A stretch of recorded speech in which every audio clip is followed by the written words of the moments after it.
Assalamualaikum warahmatullahi wabarakatuh. Selamat siang, teman-teman semua. Waalaikumsalam. Apa kabar teman-teman semua? Sehat-sehat Alhamdulillah sehat, Kak. semua ya. Ini mahasiswanya ada berapa ya biasanya di kelas? Saya lihat ini sudah ada 35. Kak, mahasiswa Prodi MET ada 25 orang, Pak.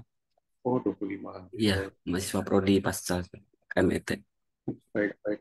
Berarti mungkin ada beberapa teman lain bergabung kayaknya ya. Ini cukup banyak kayaknya ada 36 ya, berarti Sama 30. S1 kayaknya, Pak. Oh, ya, satu ada yang join juga. Baik, baik. Oke, oke. Silakan. Ya. Saya langsung mulai saja ya. Baik,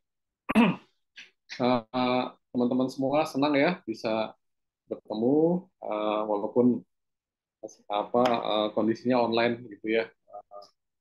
Nanti lain kesempatan kita bisa saling tatap muka ya dengan pertemuan offline ya. Baik, saya pengen lihat juga sih wajah teman-teman ini. Ya, gimana sejauh ini perkuliahannya menarik ya. Topik-topiknya luar biasa nih teman-teman. Gimana menikmati ya kelasnya? Ini teman-teman ini kuliahnya yang perkuliahan ini lebih banyak online atau offline ya? Imbang Pak. Bang ya. Kadang-kadang banyak beberapa dosen tamu juga ya. Ya baik teman-teman, sebelum mulai saya memperkenalkan diri dulu ya. Saya dengan Maxensius Trisambodo, biasa dipanggil Max ya. Saya saat ini adalah peneliti di Pusat Riset Ekonomi Perilaku dan Sirkuler di Badan Riset dan Inovasi Nasional di BRIN Jakarta ya. Sebelumnya saya peneliti di LIPI ya, Lembaga Ilmu Pengetahuan Indonesia, dari Pusat Penelitian Ekonomi ya. Background saya S1 saya dari Pajajaran, S1 saya dari Pajajaran dari Ekonomi dan Studi Pembangunan. S2 saya dari Australian National University dan S3 saya dari GRIPS ya. Bidang riset saya lebih banyak ke aspek ekonomi, sumber daya alam, dan energi ya Bapak Ibu. Khususnya energi dan sektor kehutanan yang saat ini sedang banyak saya tekuni ya risetnya. Jadi kalau mau diskusi tentang energi dan kehutanan, gitu ya, saya dengan senang hati ya siap uh, apa uh, menyambutnya ya teman-teman semua. Baik, uh, saya kira kita langsung mulai saja ya. Biasanya sampai jam berapa nih teman-teman perkuliahan kita ini? Sampai pukul 3 atau 3.30 atau bagaimana biasanya? 2 jam setengah Pak biasanya. Hah? 2 jam setengah biasanya, jadi jam 4. Tapi Setengah biasanya empat. bisa selesai lebih cepat sih Pak biasanya. Oh baik. Ada istirahat nggak biasanya? Tidak ada, langsung aja ya. Langsung Pak. Oke, baik. Baik, teman-teman saya diminta oleh Pak Martin ya untuk menyampaikan topik tentang transisi energi ya. Transisi energi ini uh, menjadi satu topik yang sangat menarik ya. Kalau teman-teman perhatikan kayaknya kalau bicara energi saat ini ya pasti bicara transisi energi. Dan tentu kita perlu memahami transisi itu seperti apa sih? Transisi dari mana ke mana? Kira-kira end goal-nya mau apa dari transisi energi? Tentu harapannya dari perkuliahan ini mudah-mudahan nanti ada satu inspirasi ya, ada satu inspirasi buat teman-teman. Mudah-mudahan bisa menjadi nanti bahan tulisan ya, baik untuk tesis ataupun mungkin nanti buku ataupun lain sebagainya ya. Baik, saya akan mulai. Kalau nanti di tengah-tengah teman-teman ada pertanyaan ya, ada mungkin ada komentar, ya, silakan bisa langsung ya, nggak usah menunggu selesai dulu ya, langsung aja teman-teman mau izin begitu ya, atau angkat apa eh, raise hand gitu ya. Kadang-kadang kalau nggak kelihatan ya pakai ini aja, pakai simbol ya, raise hand, nanti kita bisa diskusikan ya. Baik, untuk materi nanti akan segera saya share ya setelah perkuliahan ini selesai buat apa bahan teman-teman ya, bahan bacaan juga ya. Siapa tahu nanti ada bagian-bagian yang apa bermanfaat ya. Oke, suara saya terdengar cukup baik teman-teman, Terdengar, Pak. Jelas, Pak. jelas ya, baik. Oke, saya akan mulai ya dengan share material saya ya.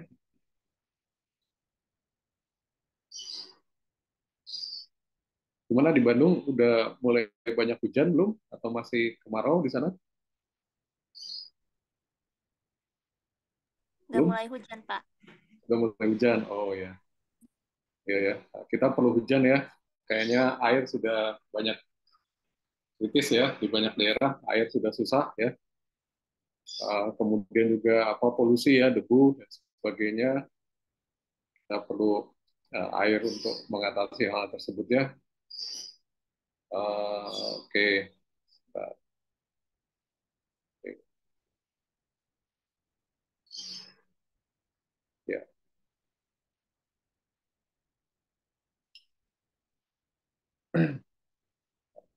Saya save di PDF ya. Mungkin sebelum mulai ada yang mau ditanyakan, ada yang mau disampaikan mungkin sebelum saya mulai. Tidak ada, aman semua. Oke, teman-teman nanti materinya saya share ya. Jadi saya akan mendiskusikan tentang transisi energi. Ini biasanya dalam bahasa Indonesia atau bahasa Inggris ya? Bahasa Indonesia, Pak. Di Indonesia sih, Pak. Oh, bahasa Indonesia. Oh ya. Ya, takut ada bulenya nanti ya, susah kok. Karena kan biasanya kelas S2 ada banyak orang asingnya juga. Gak apa-apa ya, bahasa Indonesia aman ya. Nggak ada yang kesulitan kan? Kalau ada yang kesulitan nggak apa-apa, saya pakai bahasa Inggris nanti. Aman semua ya? Aman, Pak. Baik. Nah, ini ada beberapa bahan bacaan ya, teman-teman. Ini kebetulan saya share yang saya buat aja ya, karena memang sekarang ini dosen mengajarkan apa yang ditelitinya begitu ya. Jadi nanti ini ada bahan-bahan yang apa bisa nanti teman-teman apa download ya, sebagian open access ya. Silakan bisa dibaca untuk pengayaan materi pembelajaran kita pada siang hari ini ya. Ini saya menulis tentang electricity market reform ya, tentang hambatan-hambatan untuk pembangunan rendah karbon ya. Kemudian saya menulis tentang bagaimana peran Tiongkok di dalam transisi energi di Indonesia ya. Kemudian juga saya menulis tentang dampak dari COVID ya, terkait dengan subsidi listrik, energi ya. Kemudian juga saya menulis tentang bagaimana akses electricity ya terkait dengan kesejahteraan. Jadi ini materi-materi yang bisa teman-teman download ya, sebagian lagi mungkin teman-teman harus beli, tapi nggak apa-apa, sebagian besar ini free access ya, silakan nanti bisa di-download untuk menambah bahan pembelajaran kita pada siang hari ini ya. Nah, saya akan mendiskusikan tiga hal besar ya dalam pertemuan kita. Pertama ya pengantar, kemudian saya akan mencoba menyampaikan studi-studi literatur akan topik transisi energi ya. Dan yang terakhir saya akan sharing satu studi kasus ya dari riset yang saya lakukan. Dan riset ini belum selesai ya, masih proses review, tetapi nggak apa-apa biar teman-teman dapat yang terbaru ya, terbaru dari tulisan saya ya. Nah, ini gambar tentang apa nih kira-kira teman-teman? Ini gambar tentang apa nih? Rata-rata suhu ya, rata-rata suhu bumi kita ya. Jadi ini adalah rata-rata suhu dari tahun 1880 pada saat revolusi industri ya sampai dengan 2022. Saya ambil dari climate government ya. Jadi di sini ada dua warna ya teman-teman, ada warna biru dan ada warna merah ya. Warna biru itu menunjukkan kondisi lebih dingin ya dari rata-rata tahunan ya. Sedangkan warna merah menunjukkan kondisi lebih hangat ya dari rata-rata tahunan. Jadi ini kita berbicara pada rata-rata. Jadi seberapa dinginnya dan seberapa panas dari rata-rata ya. Dan kalau teman-teman lihat ini ya, mulai banyak merah ya dari tahun 1980-an nih, teman-teman lihat sudah mulai banyak merah. Artinya kalau kita lihat rata-rata ya, rata-rata suhu bumi kita itu sudah cenderung semakin memanas ya, naik karena rata-ratanya naik dibandingkan dengan kondisi umumnya ya. Jadi ini bisa sampai 1 derajat nih, ya. Teman-teman lihat beberapa peak ya 1 derajat itu angka 1 derajat, jadi perbedaan yang cukup tinggi ya dari rata-rata. Kondisi bumi kita makin panas ya, sama kayak kondisi politik kita panas juga ya. Kondisi politik panas ya, kondisi bumi kita juga sudah panas duluan. Nah, kalau kondisi panas ya tentu kira-kira bagus nggak teman-teman? Kalau kondisi bumi kita makin panas, kira-kira bagus nggak? Tidak. Kalau bagi negara-negara yang di Antartika mungkin bagus ya. Kalau panas kan artinya mereka bisa jalan-jalan ya. Apa mungkin jalur-jalur yang tertutup es membeku itu mulai bisa terbuka ya. Jadi sekarang ada juga nih karena pemanasan global, jalur-jalur yang tertutup karena es yang beku itu mulai mencair ya, mulai mencair dan bisa dilalui oleh banyak kapal-kapal ya. Dan kita tahu kalau banyak dilalui kapal artinya itu jalur yang strategis.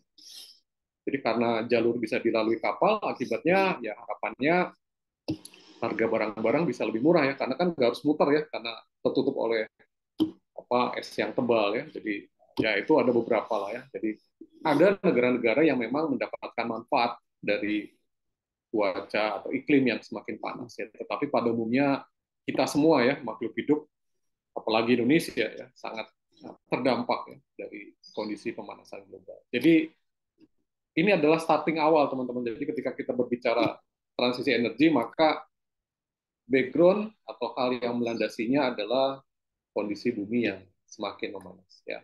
Dan teman-teman lihat ya, eskalasi perbedaannya itu semakin tinggi ya.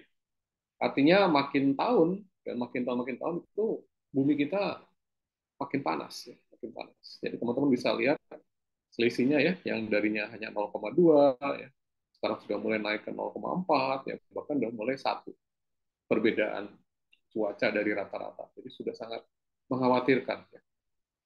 Dan kalau ini tentu berlanjut, ya ini bisa mengancam peradaban manusia dan semua ciptaan ya, bisa bisa terganggu. Ya, bisa terganggu. Nah, kemudian tentu kita bertanya, pemanasan itu terjadi karena apa? Jadi pemanasan itu kan terjadi karena adanya efek gas rumah kaca. Ya. Dan efek gas rumah kaca ini salah satunya adalah karbon dioksida. Jadi gas rumah kaca itu banyak ya teman-teman, tidak hanya karbon dioksida, ada metan dan sebagainya. Jadi, banyak ya. Tetapi yang paling besar, ya, yang paling mendominasi terhadap perubahan iklim adalah gas CO2. Nah, kalau kita lihat saat ini gas CO2 itu paling banyak dihasilkan dari sektor mana sih? Jadi kalau teman-teman lihat, paling banyak disumbangkan dari sektor power.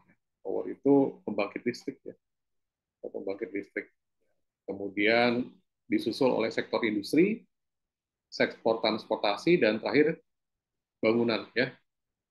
Jadi bangunan itu juga mengeluarkan emisi karbon ya melalui penggunaan energi ya dan sebagainya ya, itu juga besar. Jadi kalau kita lihat dari 2019 sampai 2022 emisi karbon dari sektor pembangkit itu naik terus ya teman-teman. Naiknya cukup banyak. Tapi tren dari semua sektor naik ya. Kalau kita lihat transportasi ada sedikit penurunan ya dari dibandingkan 2019 ya. Tapi trennya masih naik. Trennya masih naik sampai 2020 sampai 2020. Jadi kalau kita melihat dalam 4 tahun terakhir ini memang emisi karbon dari sektor-sektor ini kecenderungannya masih tinggi, masih naik. Ya, masih naik. Artinya apa? Ya tadi, artinya bumi kita akan terus makin panas ya, karena begitu banyak emisi yang harus kita keluarkan. Ya. Ya termasuk juga saat ini nih saya ngajar kan, saya pakai AC, pakai kipas, pakai lampu, ya kan, pakai laptop semua yang semua sumbernya adalah batu bara ya. Dan kita tahu batu bara itu merupakan sumber karbon tertinggi. Jadi kadang-kadang saya bertanya gini juga teman-teman ya, kira-kira nih saya nih mengajar berapa emisi karbon nih yang saya keluarkan ya. Berapa emisi karbon yang saya keluarkan dari waktu saya mengajar 2 jam nih bersama teman-teman. Nah, dari 2 jam yang saya gunakan, ya kan, itu berarti sumbang saya. Jadi terus saya bertanya nih, apakah saya sudah green teaching belum? Saya sudah jadi green teaching belum? Kan?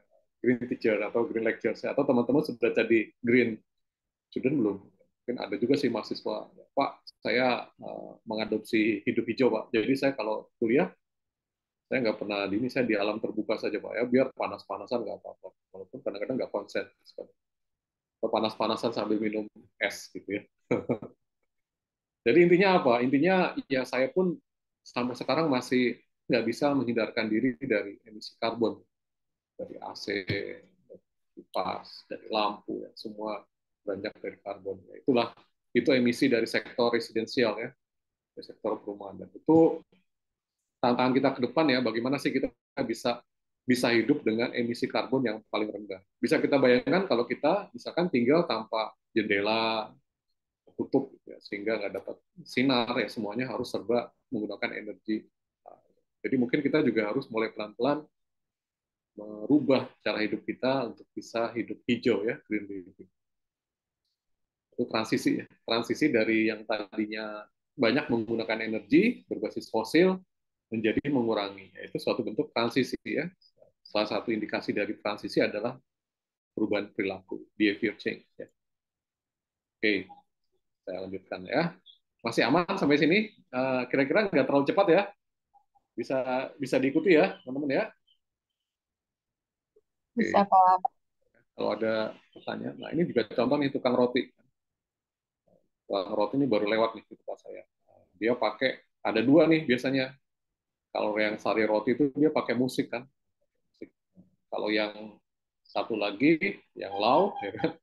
Roti lau itu dia pakai kayak apa itu yang dari karet itu dipencet itu tatu-tatu gitu kan.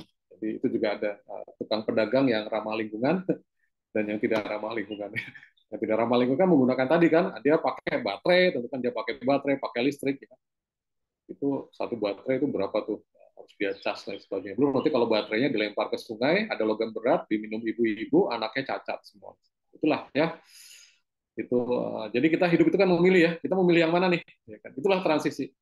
Kita memilih yang baik, gitu ya, atau kita mau tetap mempertahankan apa yang tentu harapan kita memilih yang lebih baik ya buat peradaban kita ke depan. Karena kalau enggak bisa habis manusia di dunia ya. Kita harus pindah planet nanti. Ada yang mau pindah planet, pindah ke planet yang lain yang tidak begitu berbahaya ya. Nah, kalau kita lihat lagi ya teman-teman, tadi saya katakan bahwa uh, climate change itu disebabkan oleh beragam apa, gas ya, ada gas metan. Gas metan itu juga termasuk yang dikeluarkan oleh sektor pertanian teman-teman ya, pertanian, kemudian juga sektor peternakan gitu ya. Oleh sebab itu kalau teman-teman mau hidup hijau ya kurangi makan daging ya, karena daging itu juga banyak mengeluarkan metan ya, metan dari peternakannya dari awal, sehingga mereka-mereka yang hidupnya vegetarian itu luar biasa karena tidak banyak metan ya, gas metan itu gas yang, atau juga banyak teman-teman yang wah saya nggak mau lagi mengkonsumsi sawit ya karena metannya tinggi, karena dari limbah sawit itu kan juga banyak mengeluarkan gas metan. Gas metan ini juga emisinya lebih emisi karbonnya bisa 2 kali lipat dari CO2. Ya ini lagi-lagi ya teman-teman, kita mau nggak mengurangi ya, paling nggak mengurangi dulu ya dari hal-hal yang menyebabkan pemanasan global. Nah, teman-teman bisa lihat nih yang paling besar ya kalau kita melihat dari sumber emisi ya, global energy related ya, global emisi gas ya terkait dengan sektor energi, yang paling besar adalah batu bara. Yang kedua adalah BBM ya, minyak ya, kemudian gas alam ya, gas alam, kemudian waste ya, flaring, kebakaran, dan industrial proses. Ya. Ini adalah sumber-sumber yang menyebabkan emisi karbon. Ya. Paling banyak adalah batu bara. Oleh sebab itu nanti teman-teman bisa melihat ya di belakang ketika kita berbicara batu bara, ya sekarang lagi rame kan pensiun dini batu bara ya, pembangkit batu bara. Ya. Ada early retirement batu bara. Maksudnya ya agar emisi dari batu bara ini bisa berkurang banyak ya. Memang paling banyak dari pembakaran batu bara. Nanti teman-teman lihat dalam bagian transisi energi itu ada upaya untuk pensiun dini ya, pensiun dini. Jadi yang pensiun dini nggak hanya ASN nih teman-teman ya, sekarang banyak juga yang pensiun dini batu bara ya. Ya biar nggak ngantuk ya, siang siang kan ini jadwalnya ngantuk biasanya ya. Kalau nggak ngantuk kita bisa nanti minum kopi ya. Nah ini teman-teman bisa lihat ya bagaimana emisi karbon ya, emisi karbon dari sektor energi ya, kemudian dari proses industri ya. Teman-teman lihat dari tahun 1900 sampai 2022. Teman-teman bisa lihat bahwa karbon kita terus naik. Oleh sebab itu, kita bisa simpulkan kenapa bumi kita semakin panas, ya karena karbon yang kita keluarkan, jadi karbon yang kita keluarkan itu juga semakin bertambah, semakin bertambah. Ini kita lihat ini apa ini apa ini perubahannya ya, perubahan. Nah ini yang menarik kan ketika pandemi ya, ketika pandemi itu emisi karbon turun nih teman-teman, turun. Tapi dia recovery lagi ya, dia kayak V recovery ya, recovery. Jadi sebetulnya saya nggak tahu ya kalau kita melihat pandemi kemarin sebagai tanda tanda alam bahwa manusia harus lebih peduli pada lingkungan, benar juga ya. Karena pada saat itu kita lihat emisi karbon turun, walaupun naik lagi. Kenapa emisi karbon turun ya? Karena manusia nggak bisa kemana-mana kan, jadi emisi dari transportasi tertekan. Juga mungkin orang mengurangi penggunaan listrik dan sebagainya ya. Jadi teman-teman bisa lihat ini ya, betapa emisi karbon terus meningkat. Tentu kita bertanya-tanya nih, apakah memang harus melalui krisis dulu? Ya, ini juga ada nih, ketika global financial crisis juga sempat turun sedikit. Apakah harus melalui krisis nih agar emisi karbon turun? Ya tentu enggak, ya kan? Kalau emisi karbon turun melalui krisis artinya apa? Ya krisis itu kan kesengsaraan, gitu, kesulitan. Jangan gitu. Kita ingin emisi karbon itu turun dengan penuh senyum gitu ya. Harapannya dengan penuh senyum. Memang kita bahagia, karbon turun itu bahagia, bukan satu kesengsaraan, kesulitan. Tapi bisa enggak? Gitu kan? Pertanyaan bisa enggak? Bagaimana kita bisa kesejahteraan kita makin baik, ya kan? Atau ya kemampuan ekonomi kita makin bagus gitu ya. Tetapi lingkungan makin bagus, ya. Lingkungannya makin emisi karbon makin turun. Atau biasanya kita sebut sebagai decoupling ya. Jadi kita memisahkan antara kesejahteraan ekonomi ya, pertumbuhan ekonomi dengan perusahaan. Jadi ekonomi kita makin sejahtera, makin maju, tetapi lingkungan juga makin baik. Jadi kayak ada decoupling. Mungkinkah? Ya itu pertanyaan yang harus teman-teman jawab. Bagaimana caranya? Apa kebijakannya? Apa instrumennya? Itu yang harus kita cari tahu ya. Nah, ini nanti kita akan melihat hal-hal tersebut ya. Nah, jadi kalau tadi ya dari gambaran-gambaran yang kita lihat bersama ya, teman-teman, memang pemanasan global ini sudah menjadi satu ancaman. Ancaman ya kita lihat transfer suhu ekstrim gitu ya. Bagaimana suhu tiba-tiba bisa sampai 40, 50 ya di Arab, di Eropa, di mana. Bagaimana tutupan salju mulai berkurang ya, bahkan juga di Jayapura ya, di puncak Jaya juga cover saljunya udah berkurang ya. Kemudian apa lautan yang tertutup es sudah banyak yang mencair ya. Ya tadi itu juga bisa menambah sisi lain ya, misalkan untuk wilayah pelayaran ya, curah hujan yang besar gitu ya, kemarau yang panjang gitu ya. Dan ini semua merubah tidak hanya manusia ya, tetapi semua makhluk ciptaan yang maha kuasa semua terdampak. Semuanya terdampak. Nah, tentu dampak pemanasan global ini tidak sama antar negara ya. Masing-masing negara punya perbedaan. Nah, ada salah satu studi ya yang dilakukan oleh Swiss Re Institute 2021 ya. Dia melakukan analisis terkait dengan indeks ekonomi terkait dengan perubahan iklim. Jadi apakah perubahan iklim itu berdampak enggak secara apa secara berarti terhadap perekonomian. Ada 48 negara yang dianalisis oleh Swiss Re ya, dan melihat dampaknya dari sisi GDP ya, kenaikan permukaan laut, kemudian apa apa itu produksi ya, produksi pertanian ya, panas, kesehatan, tourism ya. Jadi besar ya. Jadi dari sini teman-teman bisa mengetahui bahwa climate itu memberikan dampak yang cukup broad gitu ya, luas dampaknya. Ya, jadi teman-teman ini menarik nih untuk nanti bahan penelitian ya. Maksudnya teman-teman mau lihat terkait dengan crop gitu ya, terkait dengan crop, misalkan bagaimana pemanasan global berdampak terhadap petani kopi misalnya, atau petani kakao, atau petani sayur mayur, itu bagus ya teman-teman untuk meneliti hal itu. Atau terkait dengan pariwisata dan lain sebagainya. Dan tadi ya dari studinya International Energy Agency itu sektor energi itu berkontribusi hampir 90% dari total emisi global. Jadi betapa sektor energi itu menjadi sektor yang sangat-sangat penting ya terkait dengan emisi CO2. Oleh sebab itu kalau kita bisa melakukan sesuatu dengan baik di sektor ini untuk meredam emisi lebih baik, lebih jauh ya, ini bisa berkontribusi besar ya buat pemanasan apa pengurangan dampak dari pemanasan global.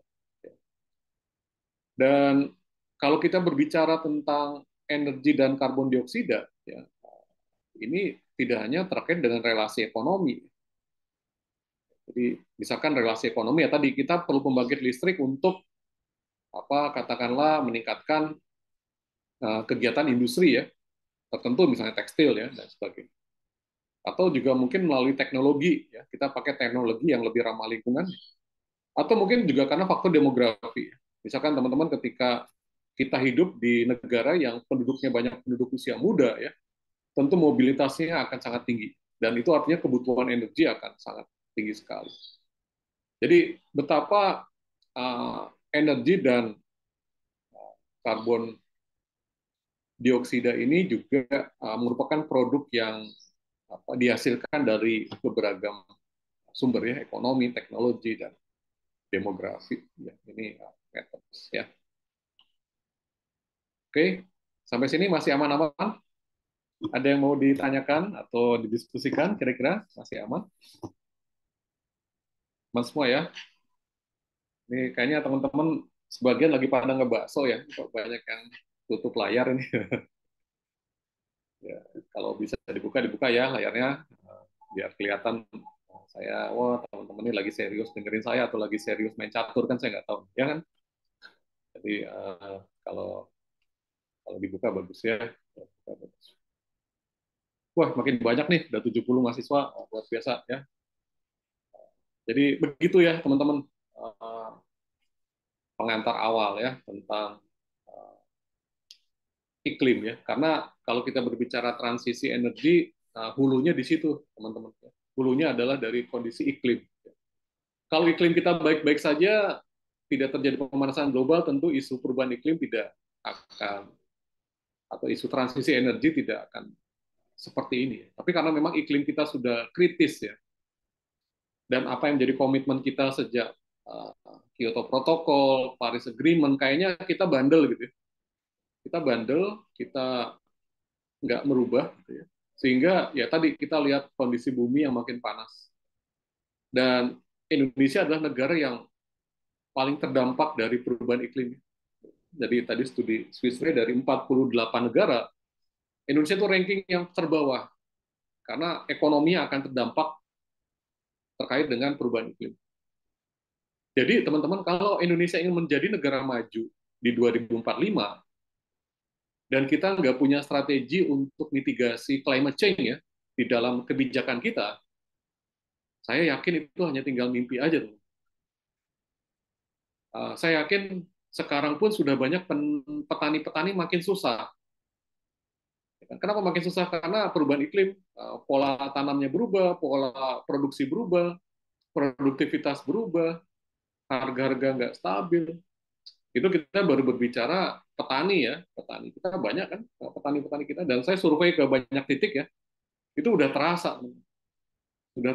Pak, dia tanya, saya tanya mana, Pak, ini gimana produksi kopi? Waduh, terus turun Pak, produktivitas turun karena varietas kopi yang mereka tanam itu nggak tahan terkait dengan perubahan iklim. Jadi mudah layu, mudah terserang penyakit dan sebagainya. Jadi dampaknya itu sudah real, teman-teman.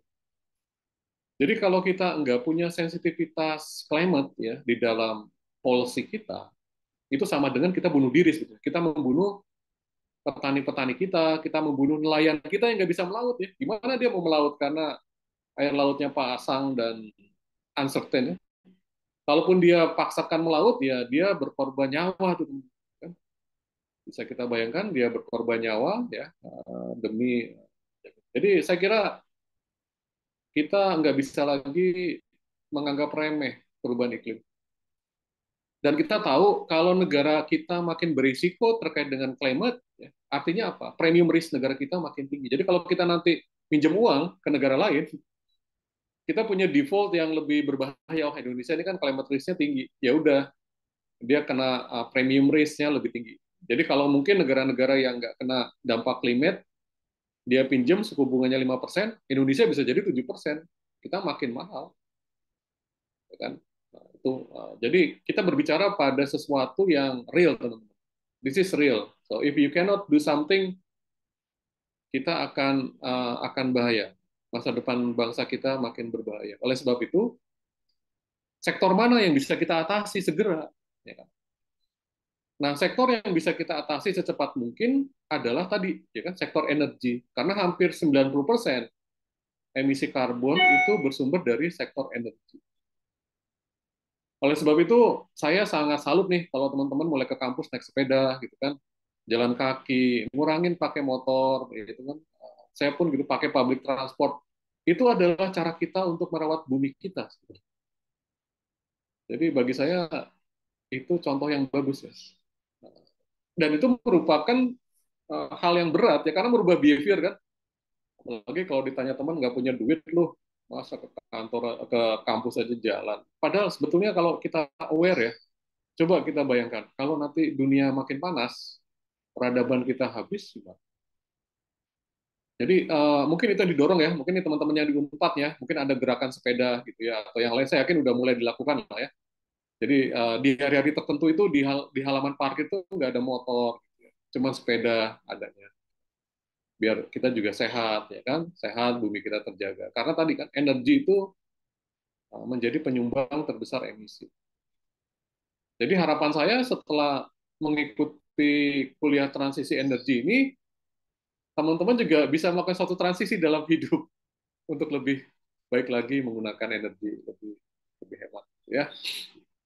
Kalau saya udah dari dulu memang kalau ke kantor pasti naiknya kereta. Naik kereta, naik MRT ya kan yang gitu-gitu aja lebih bagus kan ya nggak apa-apa panas-panasan demi anak cucu ya. Karena kalau mungkin panas gimana nanti anak-anak kita hidup-hidupan ya kan. Nah, oke, sekarang kita masuk ke sektor energi ya. Karena sektor energi menjadi salah satu sektor penting. Nah, jadi teman-teman, Indonesia ini termasuk troublemaker di dalam climate change ya. Dulu waktu saya kuliah, saya meneliti tentang karbon emisi di 2005. Indonesia itu masih wah jauh. Kita negara yang sangat rendah ya, emisinya belum banyak ya karena batu bara belum banyak dipakai kan. Tapi sekarang ya teman-teman lihat nih, Indonesia sudah ranking ke berapa nih? 1, 2, 3, 4, 5, 6. kita udah masuk ranking ke-6, 10 negara yang banyak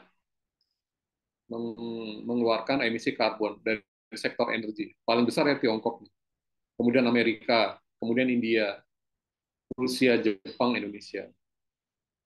Artinya apa? Artinya negara kita ini juga bertanggung jawab nih terkait dengan kondisi iklim dunia. Terkait dengan kondisi iklim dunia. Artinya apa? Indonesia ini juga bisa menjadi penjahat dunia, teman-teman. Jadi penjahat itu sekarang tidak harus pakai bom atom, tidak harus pakai senjata. Penjahat sekarang juga mereka yang banyak mengeluarkan karbon. Jadi berubah ya. Jadi penjahat sekarang itu ya penjahat yang mengeluarkan banyak karbon. Gitu. Jadi oleh sebab itu ya teman-teman ya generasi muda ya harus terus menyuarakan bahwa no more carbon gitu, no more carbon in our life.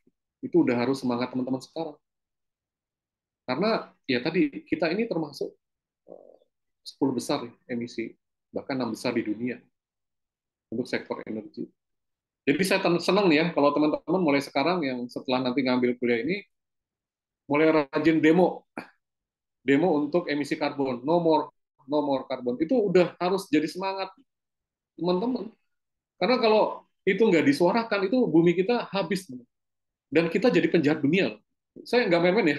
Kita jadi penjahat dunia karena kita mengotori dunia kita dengan karbon yang sangat luar biasa. Kita membunuh saudara-saudara kita di Fiji, kita membunuh saudara-saudara kita yang tinggal di pulau-pulau kecil karena pulaunya akan habis. Itu berbahaya sekali. Jadi kalau kita nggak merubah mindset kita bahwa stop emisi karbon, itu akan ngeri. Bahkan saya juga mendorong ya teman-teman mungkin bikin aplikasi gimana nih. Mungkin sekarang juga udah banyak ya daily carbon emissions ya, per day. Teman-teman udah bisa menghitung sehari ini tuh saya berapa banyak emisi karbon yang saya keluarkan. Itu juga hal yang sangat. Jadi kita mengeluarkan karbon itu ya satu bentuk kejahatan kemanusiaan. Tapi kita bertanya, Pak, negara-negara yang dulu gimana, Pak? Kan mereka udah duluan dari kita. Kenapa kita harus bertanggung jawab? Kalau kita berdiskusi pada hal itu, teman-teman, kita nggak akan pernah selesai ya, karena kita akan tetap melepas karbon.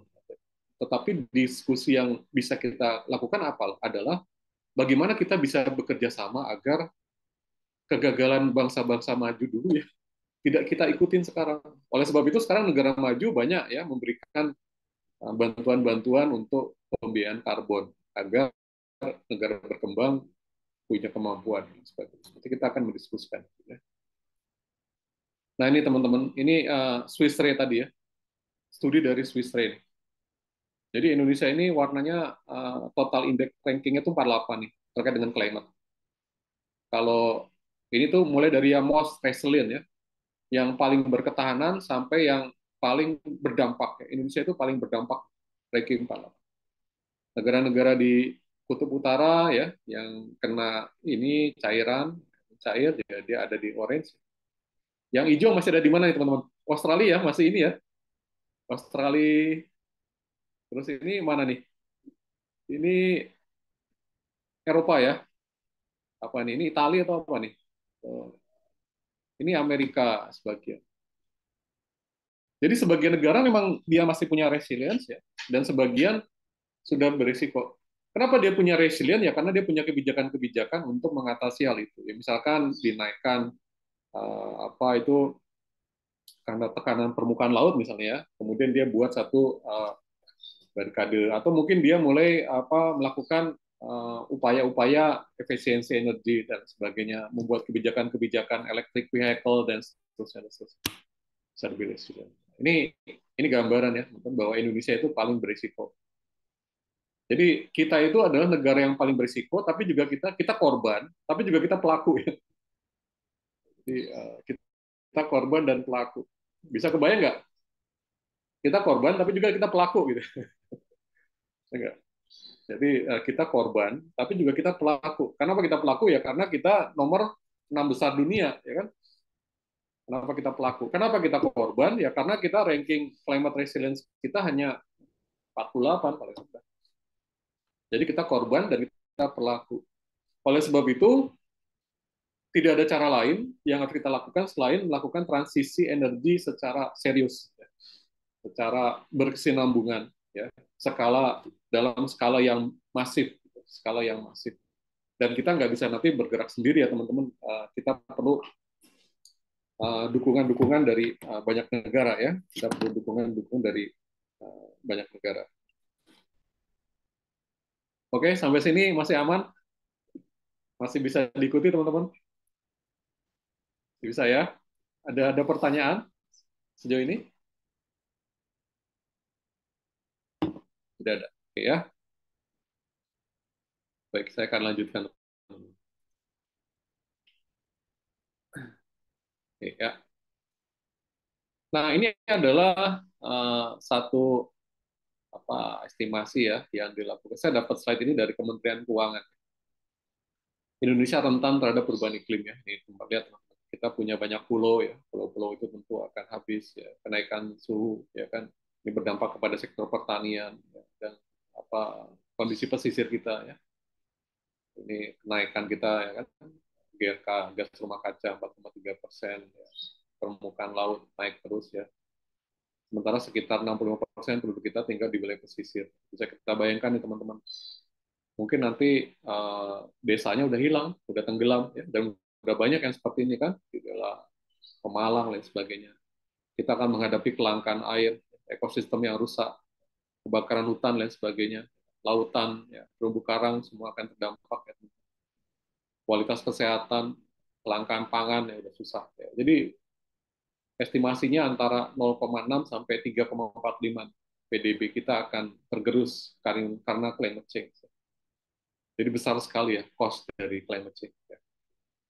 Oleh sebab itu, tidak ada cara lain bagi kita untuk melakukan secara sungguh-sungguh komitmen kita untuk perubahan iklim. Nah, ini teman-teman, Indonesia punya National Determined Contribution, NDCs ya. NDCs ini adalah bagian dari kesepakatan Paris Agreement ya, di mana kita ingin mengurangi emisi. Ya. Ini sudah kita upgrade nih teman-teman. Ini data terbaru. Jadi kalau teman-teman lihat nih di level emisi di tahun 2010 ya, yang paling banyak memang di Polu ya, forest and other land use ya, karena mungkin kondisi kebakaran hutan, pembukaan lahan dan sebagainya besar dampaknya. Belum lagi kebakaran lahan gambut dan sebagainya. Alih fungsi ya. Posisi sektor energi itu nomor 2. Tapi teman-teman lihat nanti di 2030 ya. Dalam skenario business as usual, jadi tidak ada satu perubahan yang berarti business as usual, itu emisi sektor energi akan menempati urutan pertama. Jadi energi akan menjadi penyumbang terbesar emisi di Indonesia di 2030. Yang katanya mudah-mudahan tahun itu Indonesia sudah selangkah menuju negara maju. Sektor polu, forest and other land use itu sekitar 714 ya. Kemudian ini ada CM1 dan CM2, countermeasure. Countermeasure itu yang CM1 itu kalau kita bekerja sendiri saja ya, kita bekerja sendiri. Kalau CM2 itu ketika kita dibantu oleh negara-negara yang lain. Kita lihat ya agak lumayan ya, bisa turun nih. Bisa turun nih kalau kita mau serius ya melakukan satu langkah-langkah strategi. Ya, turunnya lumayan nih, bisa 12 sampai 15% emisi turun ya, dari sektor energi. Kalau kita serius ya. Ya kadang-kadang saya bertanya kita serius enggak itu sesuatu yang riset question kita sih. Apakah kita serius untuk mengurangi emisi? Nah, kalau kita melihat dokumen NDCs ya, teman-teman, National Determined Contribution, itu bagaimana di sektor energi? Apa yang mau kita lakukan di sektor ini? Jadi kalau kita lihat di sektor energi, itu ada 5 ya. Ada 5 mitigasi aksi. Pertama, ya tentu kita harus mendorong peran energi terbarukan. Mendorong efisiensi penggunaan energi. Kemudian bahan bakar rendah karbon. Kemudian juga kita melakukan teknologi karbon bersih untuk pembangkit kita. Dan terakhir melakukan reklamasi tambang-tambang ya, tambang-tambang yang sudah dikeruk, yaitu dilakukan satu reklamasi agar bisa kembali hijau ya, bisa kembali lebih baik. Nah, ini strategi kita. Jadi kalau kita melihat langkah mitigasi ya, langkah mitigasi kita itu yang paling besar ya adalah energi terbarukan dan efisiensi energi. Ini yang paling besar ya, yang kita harapkan bisa memberikan dampak besar menurunnya emisi. Nah, ini kalau kita lihat, misalkan untuk energi terbarukan, ya kita menambah energi terbarukan lebih banyak ya. Misalkan nih, kita targetkan bisa sampai 21 gigawatt nih, kapasitas energi terbarukan kita. Dari air, dari matahari, ya kan, dan dari sumber-sumber yang lain. Kemudian juga kita mendorong penggunaan solar rooftop. Gitu. Itu saat juga ya. Kemudian pakai biofuel, co-firing ya. Jadi batu bara di blend, di blend dengan biomass gitu ya, sehingga emisi karbonnya bisa lebih rendah. Nah ini yang mungkin yang menarik adalah yang terkait dengan rooftop ya, solar PV ya teman-teman. Saya nggak tahu nih, mungkin nanti ya era teman-teman ketika sudah menikah, berkeluarga, mungkin teman-teman sudah, Pak, kalau saya beli rumah, nanti rumah saya nggak mau pakai listrik batu bara, Pak. Saya mau pakai rooftop saja. Ya nggak apa-apa, mungkin sedikit panas atau seperti apa gitu. Tapi saya udah nggak mau pakai batu bara lagi. Jadi rumah saya adalah 100% renewable energy. Itu sangat mungkin banget. Gitu ya. Wah, ini luar biasa nih Ibu Diani nih, kipas-kipas ya. Ibu betul-betul nih ramah lingkungan nih, nggak pakai AC. Atau udah pakai AC tapi masih kepanasan Bu Diani. Ya, jadi ini ya. Kemudian energi efisiensi ya. Ini juga bagaimana melakukan fuel saving ya, peralatan-peralatan listrik yang hemat energi, kendaraan listrik dan sebagainya. Nah, ini komitmen kita, teman-teman. Dan tentu komitmen ini harus kita jalankan seserius mungkin ya. Dengan mencoba mengembangkan infrastruktur ya, infrastruktur agar aksi-aksi ini bisa dilakukan dengan baik. Misalkan kalau kita berbicara kendaraan listrik kan itu perlu infrastruktur ya. Infrastrukturnya katakanlah ya tadi ya, mungkin tempat pengisian bahan bakar vehicle-nya ya. Tapi ini juga menarik nih, nanti studi kasus yang akan saya share teman-teman, ternyata banyak juga EV yang saat ini masih menggunakan batu bara ya untuk manufacturing. Nanti saya akan sampaikan. Jadi ya paling tidak separah kalau 100% batu bara lah itu ya. Jadi di sini kita bisa lihat bahwa kita sudah punya komitmen ya, sudah punya agenda nih untuk transisi energi kita nih. Ya kan aksi-aksinya nih, teman-teman bisa lihat ya, mulai dari renewable energy sampai ada post mining reclamation ya. Nah, lalu ada juga dokumen lain ya teman-teman yang perlu teman-teman baca ya ketika teman-teman berbicara tentang transisi energi, itu adalah Indonesia punya long term strategy for low carbon and climate resilience 2050. Nah, ini kita punya dokumen ini ya. Dokumen ini juga berisi tentang strategi-strategi kita untuk menekan emisi karbon dari beragam sektor ya, dari sektor-sektor tadi, dari 5 sektor. Salah satunya ada energi ya. Teman-teman bisa download ya, ini bisa download, bisa dibaca ya, bisa dibaca seperti apa. Ada langkah mitigasi ya, dan langkah adaptasi. Ya. Yang adaptasi ini terkait dengan apa yang bisa kita lakukan ya, misalkan mungkin mulai dari sektor pangannya, air, energi ya, target mengurangi emisi karbon dari sektor-sektor ini ya. Dan kita punya roadmap. Jadi roadmap adalah langkah-langkah terukur ya dan terjadwal yang harus kita capai untuk pengurangan emisi. Tadilah yang saya sebut nih. Di antaranya ada ini langkah-langkah ini. Aksi-aksinya apa yang kita lakukan. Ada aksi yang sifatnya sektoral ya, sifatnya sektoral. Kemudian ini ada juga terkait dengan langkah sektoral seperti ini teman-teman, di food, ya, energy, health, livelihood, infrastructure. Jadi bahwa dari picture ini kita bisa mengambil kesimpulan bahwa penurunan emisi karbon ini memang tidak bisa dilakukan secara sektoral ya. Semuanya harus bekerja sama. Semua sektor harus bekerja sama untuk bisa menurunkan emisi. Dan ini beberapa hal yang mungkin di level adaptasi ya, di level adaptasi untuk climate. Nanti teman-teman bisa baca ya laporan ini untuk melihat seperti apa sih langkah-langkah untuk climate ya. Nah ini ada 3 skenario ya teman-teman. Jadi kalau teman-teman lihat buku ini ya, buku terkait dengan long term strategi ini, Indonesia itu punya 3 skenario untuk transisi ya. Ini skenario yang kita sebut CPOS ya, current policy skenario, artinya skenario yang saat ini berada. Kemudian adalah skenario transisi ya, dan skenario low carbon compatible with Paris Agreement. Ya.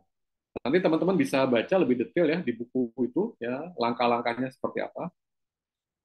Tapi gini ya, kalau kita lihat dari 3 skenario, skenario yang CPOS ini ya skenario yang business as usual ya. Ya, yang saat ini kita jalankan aja seperti itu. Kita lihat di sini kan penggunaan energi kita akan sangat tinggi nih, teman.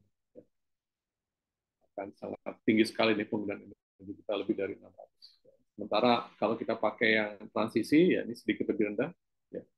Sementara kalau kita yang pakai Paris Agreement kita bisa mengurangi penggunaan energi primer. Jadi mungkin ini terkait dengan ya tadi ya kita menggunakan energi terbarukan, kita meningkatkan efisiensi energi dan sebagainya. Nah, ini kita lihat nih batu bara. Batu bara dalam skenario yang Paris Agreement ini kita kurangi cukup. Tetapi kita masih tetap perlu batu bara, teman. Jadi batu bara tetap masih kita perlukan sampai tahun 2050 ya kalau melihat skenario. Tetapi besarannya makin berkurang. Ya. Besarannya makin berkurang. Itu yang kita lihat ya kalau dibandingkan dengan. Jadi kalau nanti kita berbicara transisi kita ya, di 2050 dalam skenario ini kita tetap masih perlu batu bara, tetapi besarannya sudah kurang ya. Dan porsinya udah sangat kecil teman-teman. Porsinya ini kan kita berbicara dalam magnitude ya, dalam metric ton ya. Ton ini magnitude-nya udah PO ya, metric PO ya, ton equivalent. Ini udah makin rendah, udah rendah. Berarti ini menunjukkan baik dari sisi absolut dan relatif sudah berkurang penggunaan batu bara. Ya. Dan kita melihat renewable ya, renewable-nya makin besar.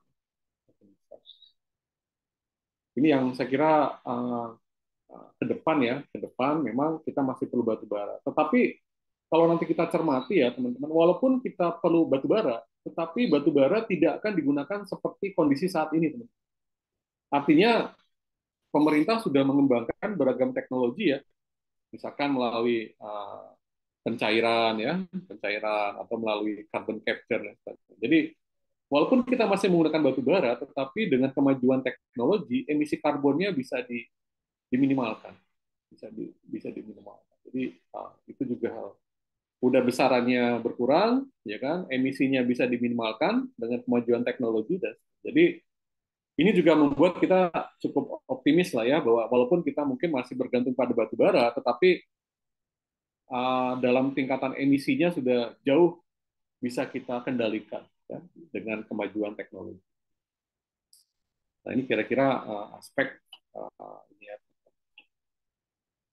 Nah ini teman-teman bisa lihat lagi ya di dalam report itu ya. Nanti di tahun 2050 ya, 2050 ya, kalau kita pakai skenario LCCP ya, LCCP ini ya, skenario Paris Agreement ya, kesepakatan iklim, ya, porsi energi terbarukan itu sudah mencapai 43%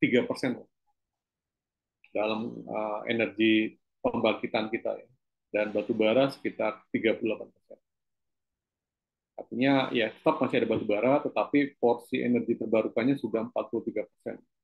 Kalau sekarang itu mungkin menurut saya masih sekitar 17% lah angka renewable energy, 17%-an lah. Sementara batu bara itu udah masih 46-47%.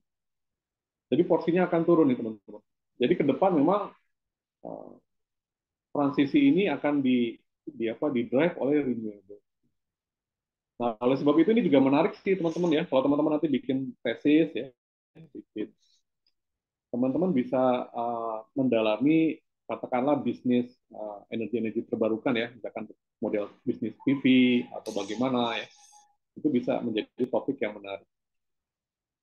Nah, sumber energi terbarukan kita apa? Ada air, ada geothermal, ada solar, ada biomass, ada biofuel, ada wind. Ya.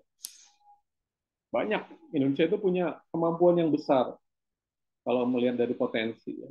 Nah, potensinya besar kita renewable, tetapi ya memang membutuhkan dukungan teknologi ya dan political will yang very strong ya. Dan kemudian ya tadi saya katakan walaupun kita masih pakai batu bara ya tetapi batu bara emisinya sudah kita upayakan untuk minimal itu dengan menerapkan teknologi carbon capture storage CCS. Dan tentu dengan beragam target-target lain. Ini silakan nanti bisa teman-teman pelajari ya dari report long term tadinya bisa di-download. Oke. Sampai sini aman, terkendali. Ada pertanyaan mungkin? Kalau ada pertanyaan saya buka silakan. Ada ini, ada Daniel ya. Ya, Pak. Silakan Daniel. Ya, saya mau tanya, Pak. Perkenalkan dulu nama saya Daniel. Saya dari Industri Ekonomi Terapan. Ya. Pertanyaan saya agak mundur tadi terkait negara-negara yang punya kontribusi yang rankingnya tertinggi gitu ya terhadap global warming, emisinya tertinggi gitu. Nah, tadi saya lihat Jepang itu salah satu negara yang cukup tinggi kontribusinya, tapi ternyata dia resilience-nya aman gitu, warnanya hijau kalau saya lihat dari petanya.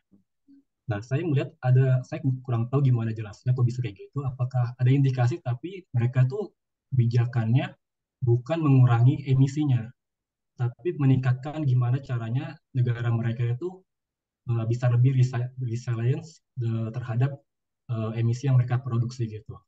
Nah, pertanyaannya Pak, apakah ketika mereka melakukan hal itu mungkin pengaruhnya nggak begitu berdampak sama negara mereka, tapi ada nggak kemungkinan bahwa itu berdampak kepada keseluruhan global warming gitu Pak?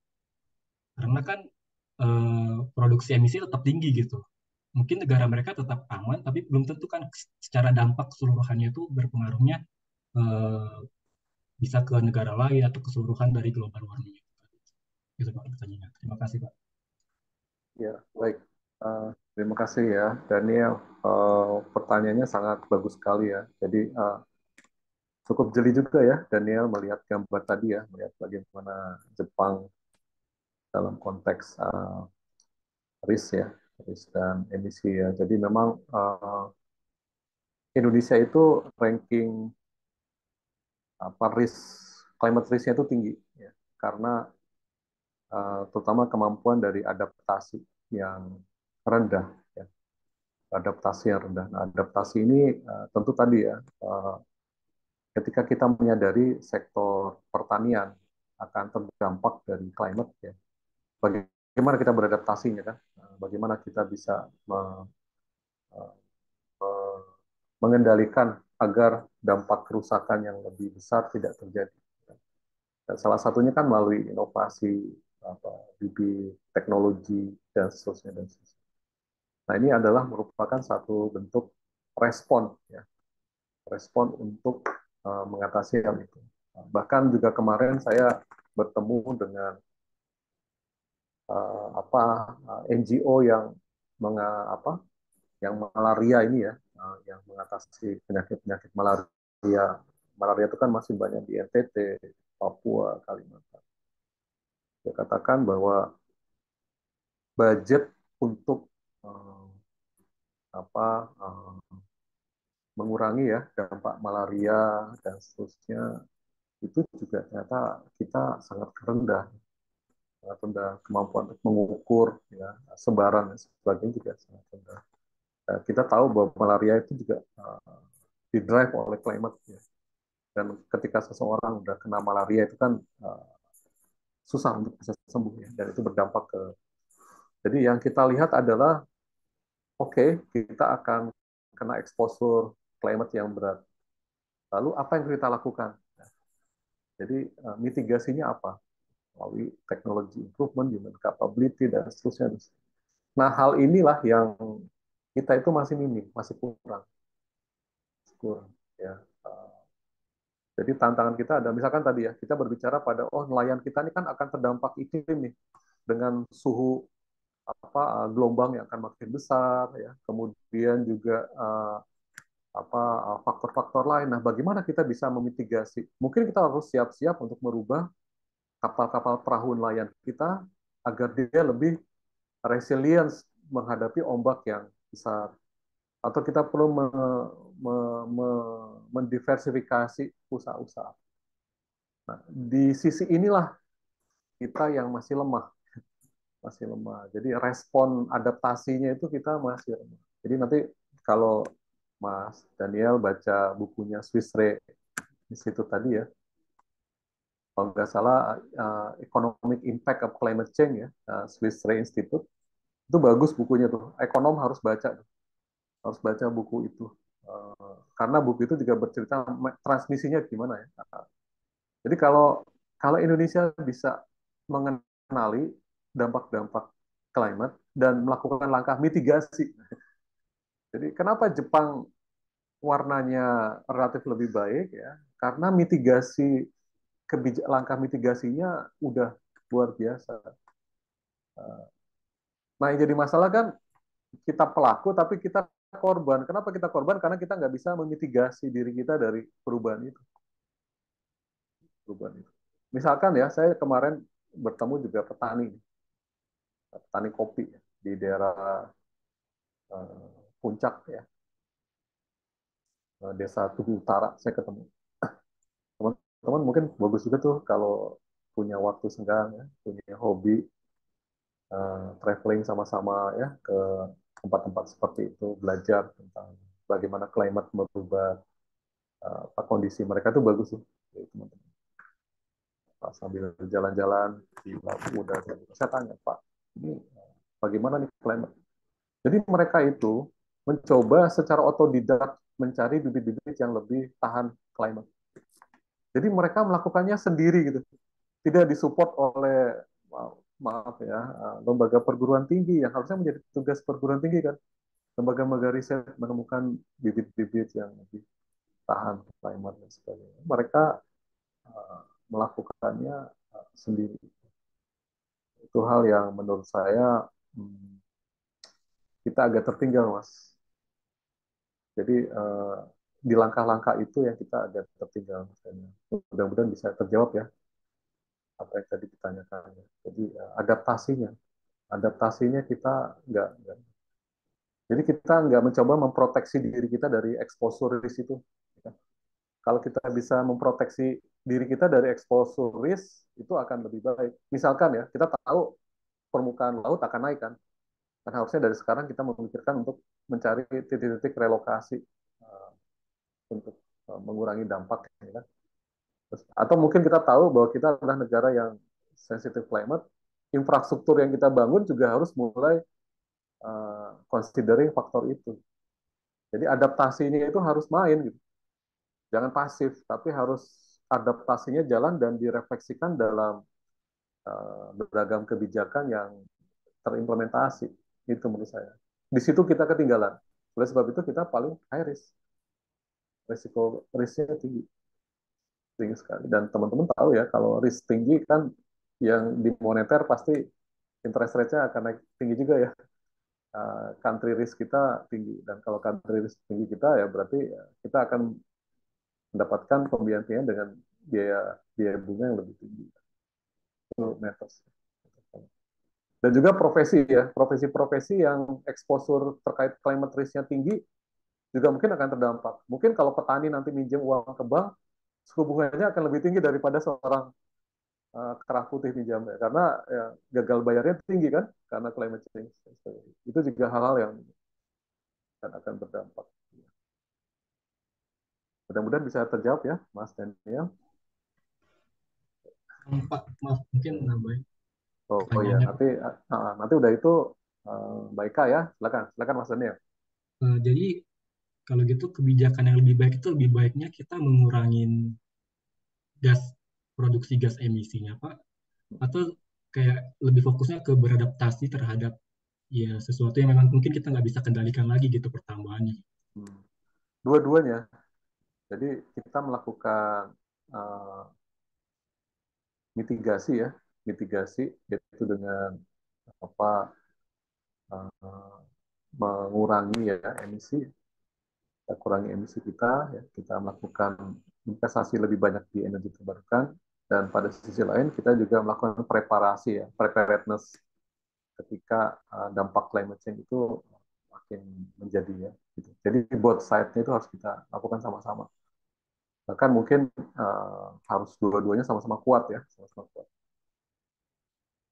Oke, ini ada dua resen. Kita mulai dari Mbak Ika, udah Mbak Ika, Mbak ini ya, silakan. Selamat siang, Pak Maxentius. Ya, selamat siang, Mbak. Oh, mohon maaf, perkenalkan nama saya Kak Aprilia Saraswati. Ya. Uh, Tadi saya kan Indonesia sebagai peringkat ke-6 ya Pak, penghasil emisi karbon terbesar. Nah, izin bertanya Pak, sebenarnya terkait undang-undang sih Pak, Undang-Undang Nomor 7 Tahun 2021 itu sebelumnya saya sempat baca terkait dengan pajak karbon. Nah, di Butir 12 itu disebutkan Pak, bahwasanya penerimaan dari pajak karbon dapat dialokasikan untuk pengendalian perubahan iklim. Nah, saya sedikit distraksi Pak dengan kata-kata dapat itu di undang-undang tersebut gitu Pak. Bukannya malah harus ya Pak ya, karena mengingat kondisi saat ini dan pemanasan global juga menjadi isu yang semakin mendesak untuk harus terus ditangani. Terus juga Bapak tadi menyebutkan bahwasanya Indonesia sebagai korban dan pelaku dari emisi karbon gitu Pak. Nah, kita bagaimana sih Pak dampak kami sendiri secara sosial ekonomi? Mohon penjelasannya dan terima kasih Pak. Ya, ya baik. Terima kasih ya. Jadi ya sekarang kan kita sudah punya pasar karbon ya, karbon market. Ya, dan karbon market ini penting ya, karena sekarang karbon sudah terkapitalisasi ya, sudah punya price ya di market. Ya, tentu bagaimana agar pasar ini bisa semakin matang ya, semakin matang, semakin bagus ya, semakin berintegritas ya. Itu tantangan kita ya. Dan juga kita harus memastikan bahwa benefit dari perdagangan karbon ini betul-betul bisa mengalir ya, mengalir untuk memperbaiki kondisi lingkungan ya, kondisi lingkungan. Terutama tadi ada 5 sektor tadi ya, energi, kemudian industrial waste dan sebagainya. Jadi bagaimana agar revenue yang kita dapatkan ya bisa ke sana. Dan juga kita berharap tidak hanya itu ya, tetapi juga pasar karbon ini menjadi ruang investasi baru ya untuk industri-industri yang memang memerlukan pembiayaan ya, pembiayaan untuk uh, energi hijau ya. Itu dengan suku bunga yang lebih murah, semakin kompetitif ya kan, dengan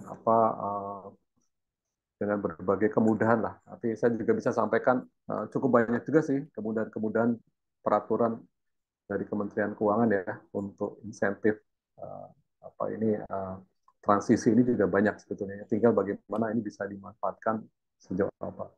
Jadi kalau menurut saya ini peluang ya, peluang dan bisa menjadi satu arena riset baru nih buat teman-teman mahasiswa ya. Bagaimana agar pasar karbon ini bisa dimanfaatkan ya untuk investasi hijau. Terutama mungkin yang menjadi concern saya adalah investasi-investasi yang skalanya mikro gitu ya, skala-skala kecil ya. Bagaimana nih mereka juga bisa mendapat satu benefit ya dari pasar karbon ini ya.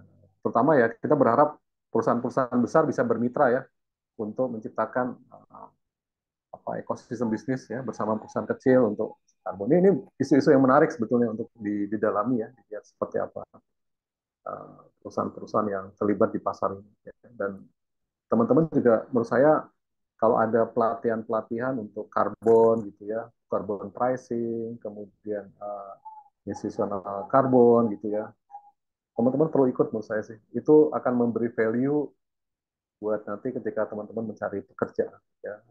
bahkan kalau perlu teman-teman bisa ikut juga sertifikasi untuk uh, apa istilahnya untuk carbon finance dan sebagainya. Ikut hal karena memang dunia kita akan ke sana nanti.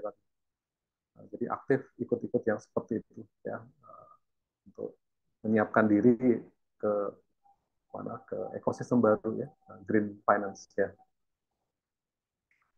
Baik, selanjutnya Mbak Mimi mudah-mudahan terjawab ya. Gimana Mbak Mimi? Silakan Mbak. Ya, terima kasih Pak. Saya Mimi dari MET Pak. Jadi begini Pak, kami pernah melakukan in-depth study di salah satu perusahaan energi panas bumi di Sumatera Barat Pak. Nah, Iya, iya. jadi awal itu in-depth study kami itu hanya memastikan bahwasannya apakah jadi PLN ceritanya itu kelebihan energi gitu Pak. Sampai 8 megawatt gitu Pak. Jadi akhirnya kita melakukan in-depth studies ke sana dan ternyata memang energi panas bumi ini menghasilkan karena dia tidak ini ya Pak ya, tidak ada residu, jadi dia bisa menghasilkan berlipat-lipat dibandingkan dari energi yang biasanya kayak batu bara gitu kan Pak ya. Hmm.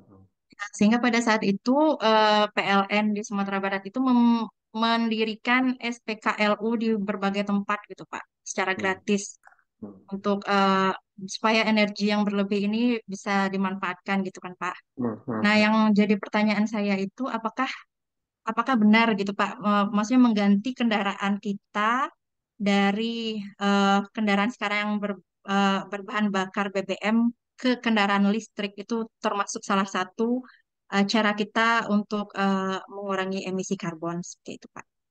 Terima kasih Pak. Baik, baik terima kasih Mbak Mimi. Pertanyaannya sangat bagus ya. Ya, saya jawab ya betul sekali. Jadi menggunakan kendaraan listrik ya, itu satu bentuk transisi ya.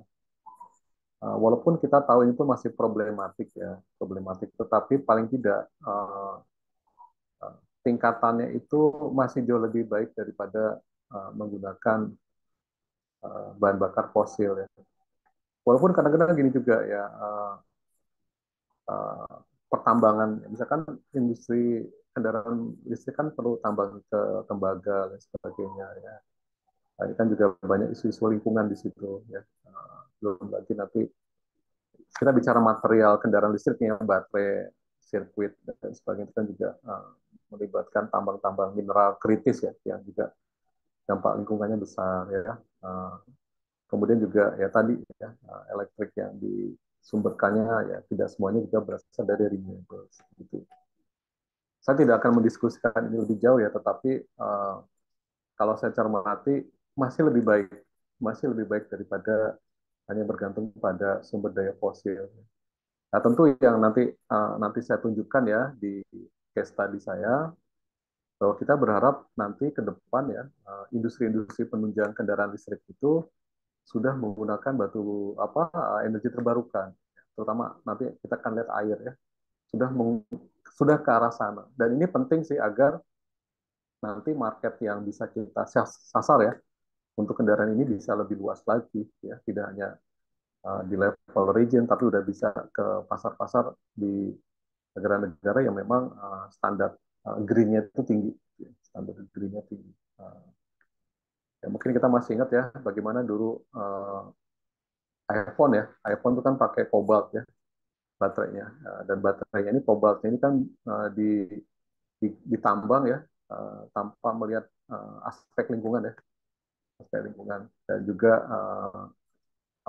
tenaga kerja anak dan sebagainya. Akhirnya ya dihentikan pembelian kobalt dari sumber yang seperti ini karena ini merugikan untuk integritas produk. Karena sekarang orang beli barang nggak hanya melihat harga ya, beberapa orang sudah melihat value non price ya. Barang ini merusak lingkungan nggak? Barang ini nanti kalau jadi waste dikelola baik nggak? Orang sudah mulai pada tingkatan-tingkatan seperti itu. Jadi ke depan akan seperti itu ya transisinya. Jadi kalau menurut saya secara umum masih lebih baik daripada hanya bergantung pada fosil ya. Electric vehicle masih lebih baik transisinya. Ini yang harus kita terus dorong ya. Mudah-mudahan bisa menjawab ya, Mbak Dini.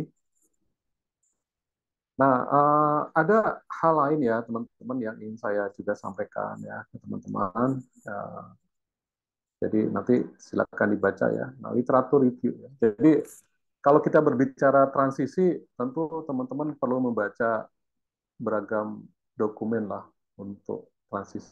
Nah, saya ini ada satu paper yang saya tulis bersama teman saya di Bank Indonesia Institute ya. Nanti bisa teman-teman download ya. Ini juga free ya.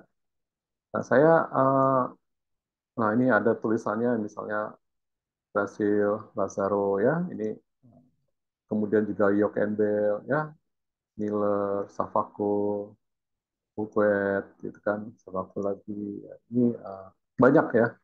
Jadi teman-teman mungkin bagus juga ya nanti membaca secara lebih detail ya atas referensi ini ya. Jadi kalau kita berbicara transisi energi memang kita harus pahami apa nih referensi-referensi yang ada di balik itu. Nah, saya coba meringkas ya teman-teman. Saya coba ringkas ini kira-kira apa sih, apa itu transisi energi, apa yang bisa kita petik dari literatur-literatur yang ada tentang transisi energi ya. Nah, kalau kita coba cermati ya dari beragam literatur tadi, itu uh, dikatakan nih bahwa transisi energi itu adalah satu kepentingan dari beragam tujuan. Ya. Jadi ada kompleks set of objective. Ya. Jadi transisi energi itu tidak hanya semata-mata untuk tujuan lingkungan saja sebetulnya, tapi juga ada interest ekonomi, ada interest sosial, ya, ada interest politik, ya, dan sebagainya. Jadi transisi itu tidak hanya transisi energi itu tidak hanya hal terkait energi saja, tetapi ini satu hal yang sangat multiple objektif ya, ada di dalamnya, beragam kepentingan interest terkait dengan energi transisi. Dan energi transisi ini juga tidak hanya melebatkan pada level pemerintahan pusat saja, tetapi juga semua level pemerintahan, provinsi, kabupaten, bahkan mungkin hingga pemerintahan desa. Jadi ini juga banyak ya literatur akan hal ini. Dan transisi energi memang memberikan fokus kepada energi terbarukan, teman-teman. Itu yang menjadi core of the core-nya adalah renewable energy. Jadi bagaimana agar renewable energy ini secara absolut dan secara relatif itu semakin besar peranannya di dalam energy mix. Ya. Nah, kemudian energi transisi ini juga memerlukan satu apa ya soft component and hard component. Jadi soft component itu terkait dengan policy, regulasi, kebijakan, ya, norm. Sedangkan hard component dia itu terkait dengan teknologi, infrastruktur dan sebagainya. Jadi dia memerlukan dukungan dari hard and soft components. Ya. Nah, kemudian transisi energi ini juga memerlukan suatu perubahan, ya, perubahan apa istilahnya institutional logic, ya, institutional logic, norma perilaku, ya, itu perlu berubah. Jadi ini suatu perubahan yang sifatnya mindset dan fundamental transisi itu kan, ya, dari yang tadinya ke kampus naik apa katakanlah kendaraan BBM gitu, sekarang ke kampus naik sepeda, ya kan? Atau ke kampus naik sepeda listrik, atau ke kampus pakai hal. Ini kan satu transisi ya, satu transisi norm, kebiasaan, behavior yang harus berubah.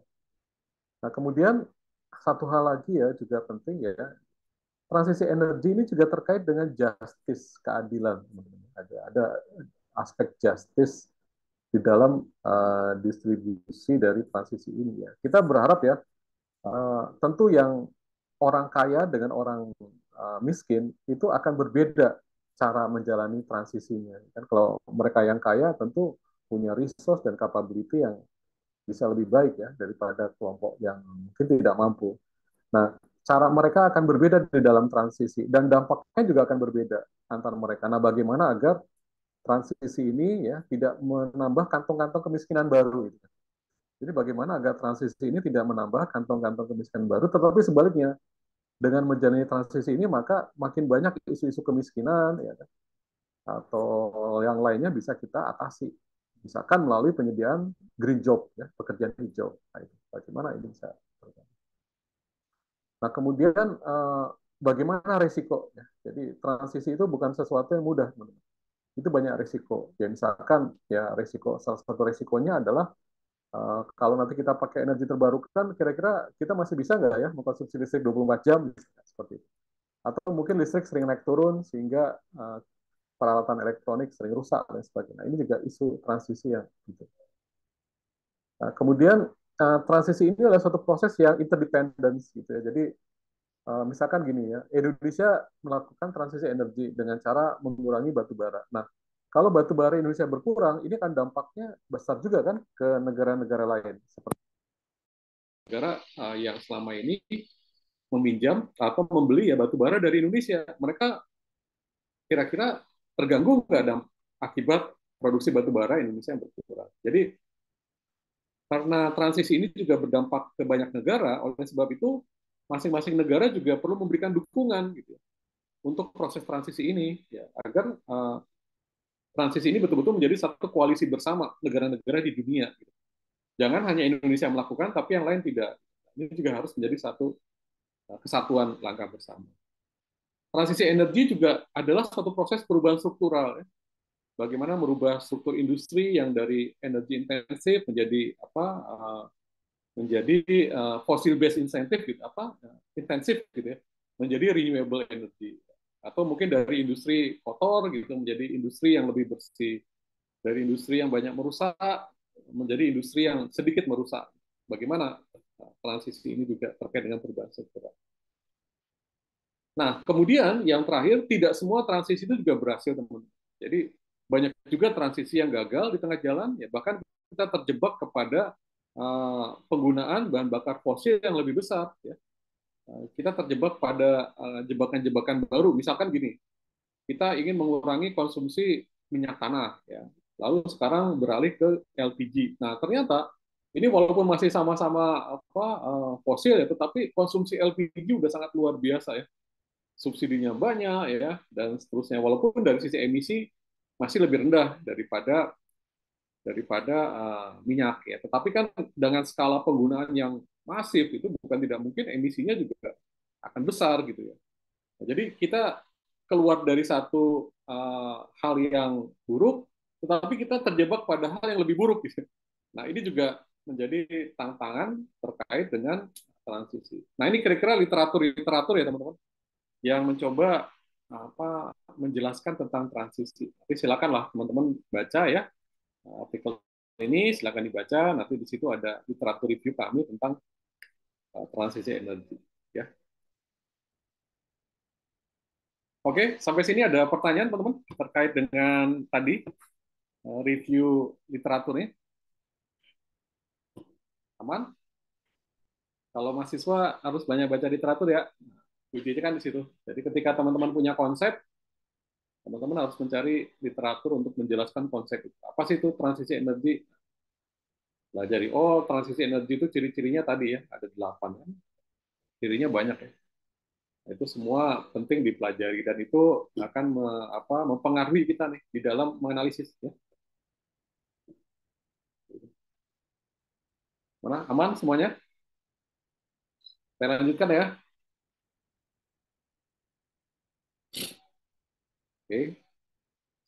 Nah, ini ada satu indikator nih teman-teman ya yang dikembangkan oleh International Energy Agency ya tentang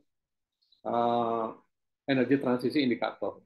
Jadi indikatornya ini ada indikator yang sifatnya dari supply ya dan ada dari demand. Ya. Dan overall-nya adalah energy CO2 emission. Jadi kita berharap ke depan itu emisi intensitas emisi karbon ya, untuk unit energi yang kita hasilkan itu makin rendah. Ini bisa makin rendah ya karena kita menggunakan energi terbarukan makin banyak, ataupun karena kita bisa meningkatkan efisiensi energi ya melalui adopsi teknologi baru, investasi di new teknologi dan sebagainya. Ini juga bisa mengurangi. Ini nanti jadi indikator nih. Kalau nanti teman-teman menggunakan indikator transisi energi, ya teman-teman bisa lihat nih dari sisi demand dan dari sisi supply. Ya. Dari sisi demand, ya, misalkan final energy, carbon intensity. Jadi final energy itu katakanlah berapa barrel oil equivalent gitu ya, atau metric ton dibagi dengan emisi karbon. Ini misalkan electricity generation carbon intensity, misalkan gigawatt per CO2 emission. Investasi, teman-teman bisa mengungkap investasi pembangkit, katakanlah panas bumi, ya. Seperti itu. Ini dari sisi demand, ya. Kan electricity share, jadi final demand, ya. Berapa sih peran renewable di dalam permintaan listrik? Intensity and efficiency improvement, investment, ini silakan ya, sektor-sektor ini. Nah, berikutnya, ini ada satu konsep lagi, teman-teman, tentang transisi energi dan ketahanan energi, ya. Jadi saya ambil materi ini dari World Energy Outlook ya 2022, ya, yang di sana memberikan tentang tuntunan ya, 10 tuntunan ya untuk memastikan agar energy security itu juga bisa dicapai seiring dengan transisi. Jadi tadi saya katakan kita ingin menggunakan energi terbarukan, tetapi ketika penggunaan energi terbarukan malah mengganggu ya, mengganggu pasokan energi, membuat banyak masyarakat nggak dapat akses energi, ya kan, dan seterusnya, membuat energi makin mahal. Ya. Tentu ini menjadi hal yang tidak kita inginkan.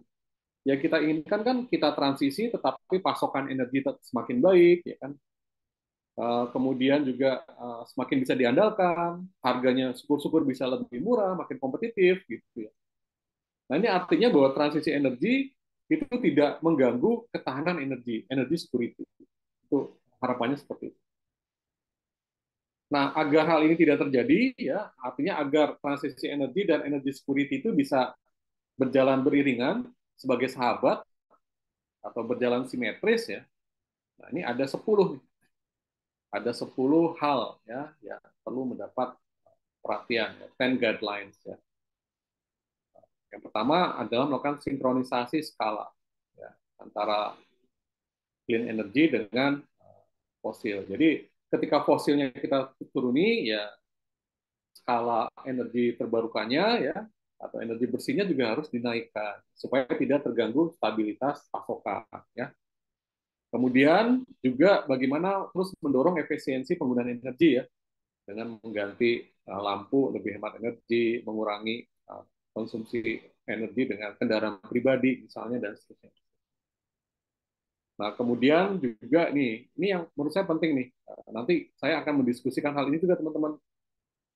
Reverse the slide into energy poverty and give poor community a lift into a new energy economy. Jadi bagaimana agar kelompok miskin atau mereka yang tidak mendapatkan energi juga tidak terganggu gitu ya. Bahkan mereka bisa masuk kepada satu pasokan energi yang jauh lebih ramah. Jadi ini penting ya, jangan sampai gara-gara mengejar energi terbarukan kondisi kemiskinan energi makin parah. Ya kan? Jadi kemiskinan energi itu ditandai oleh apa sih? Ya tadi orang nggak punya akses listrik, gitu. Lampu nggak ada, ya gimana mau bisa produktif kan ekonomi. Kemudian juga berkolaborasi dengan negara maju. Ya, tadi Indonesia kan nggak bisa sendiri ya, kita harus berkolaborasi dengan negara-negara maju. Kemudian juga kita ini dikatakan mengatur ya pensiun ya, mengatur pensiun untuk batu bara misalnya, agar juga berjalan baik gitu ya, jangan sampai karena terlalu berambisi untuk membuat pensiun ya, tapi ternyata kita menghadapi kekurangan pasokan. Kemudian risiko-risiko yang ada nih juga bagaimana kita bisa mengatasi yang terjadi kan, misalkan terkait dengan tadi ya risiko yang dihadapi oleh negara-negara yang menghasilkan bahan bakar tadi ya, fosil tadi. Bagaimana agar tidak terdampak ekonominya juga. Bagaimana. Kemudian fleksibilitas ya. Fleksibilitas sistem itu juga harus kita bangun. Misalkan sekarang kita kenal istilah smart grid ya. Smart grid itu ditujukan agar energi terbarukan yang cenderung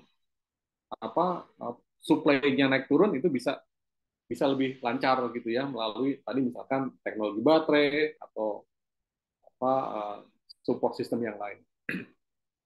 Kemudian juga menjamin supply chain energinya, ya kan, infrastrukturnya. Kemudian juga provide strategic direction address market failure. Nah, ini juga penting ya. Market failure itu kan salah satu contohnya adalah subsidi ya, atau pajak. Ini juga perlu ya. Bagaimana agar sumber-sumber energi terbarukan itu lebih diberi insentif gitu ya. Dan sumber energi kotor itu diberikan disinsentif gitu ya. Karena telah menyebabkan eksternalitas gitu ya. Ini 10 hal ya, 10 hal yang terkait dengan energy security. Jadi nanti teman-teman udah mulai bisa berargumentasi ya bagaimana agar energi transisi tidak mengganggu energy security ya. Ya. Gimana? Aman semuanya? Ada pertanyaan sampai di sini teman-teman? Kira-kira?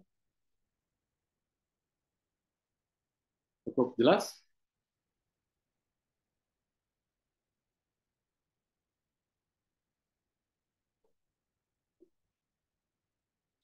Oke, kalau gitu saya lanjutkan ya.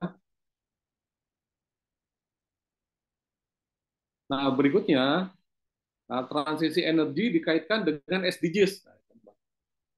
Jadi transisi energi itu punya keterkaitan yang kuat ya dengan tujuan pembangunan berkelanjutan, Sustainable Development Goals ya. Misalkan yang core itu ada tujuan nomor 7, nomor 11, 12 dan 13. Jadi ketergantungan ketersediaan kemampuan ya, affordability. Energi terbarukan bisa nggak terjangkau oleh masyarakat yang tidak mampu misalnya. Kemudian keberlanjutan cities dan communities ya. Jadi ya ini terkait dengan inilah polusi ya. Polusi misalkan dari pembakaran batu bara ya, itu kan juga bisa mengganggu kenyamanan kota ya. Kemudian konsumsi dan produksi yang berkelanjutan. Misalkan teman-teman saya nggak mau lagi pakai listrik yang dari energi fosil, atau produksi saya mau memproduksi energi terbarukan dari panas bumi dan sebagainya. Jadi itu masuk ya. Kemudian climate action ya tadi karena energi terkait dengan climate. Ya. Nah paling tidak ini ada 4 core ya teman-teman yang menghubungkan antara transisi energi dengan SDGs. Ya. Jadi nanti kalau teman-teman berbicara transisi energi, ya teman-teman harus ingat juga SDGs karena ini terkait ya. Jadi sebetulnya transisi energi ini bisa membantu Indonesia untuk mencapai target SDGs di 2030. Melalui transisi energi, proses pencapaian SDGs ini bisa lebih cepat lagi. Ya. Kemudian yang berikutnya yang terhubung ya, tidak secara langsung lah. Gitu ya. Misalkan no poverty ya.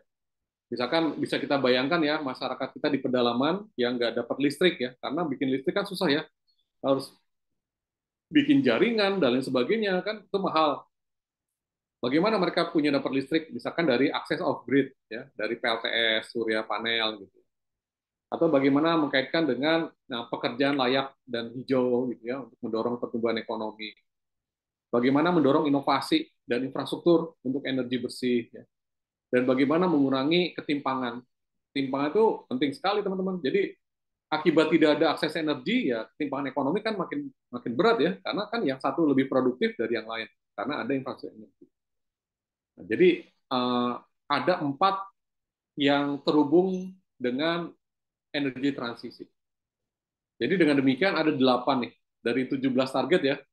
Dari 17 target energi transisi itu berdampak ke 8 target.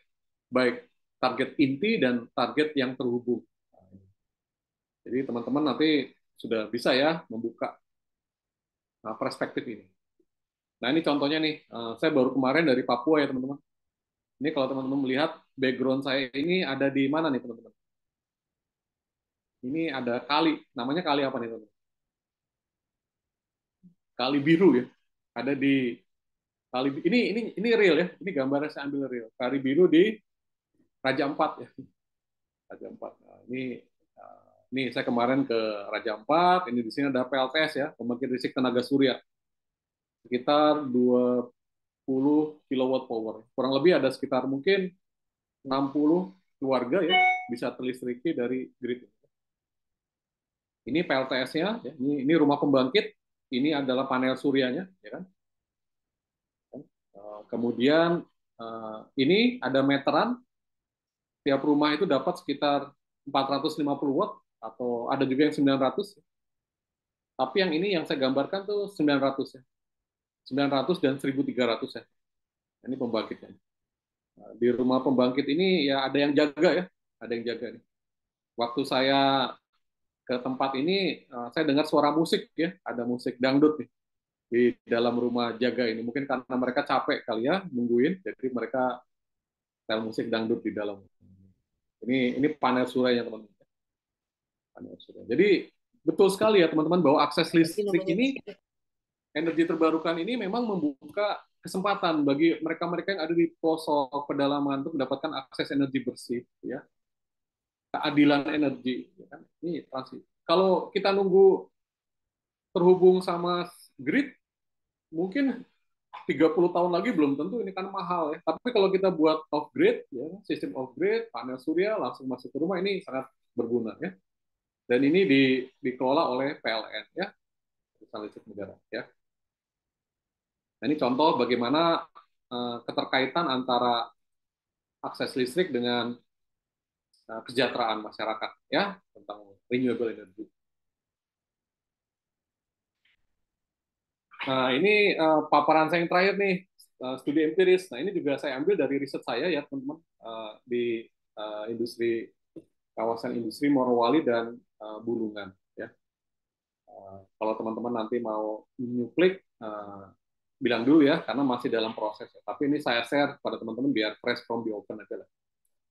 Jadi, nanti kalau mau papernya bisa saya share juga ya buat.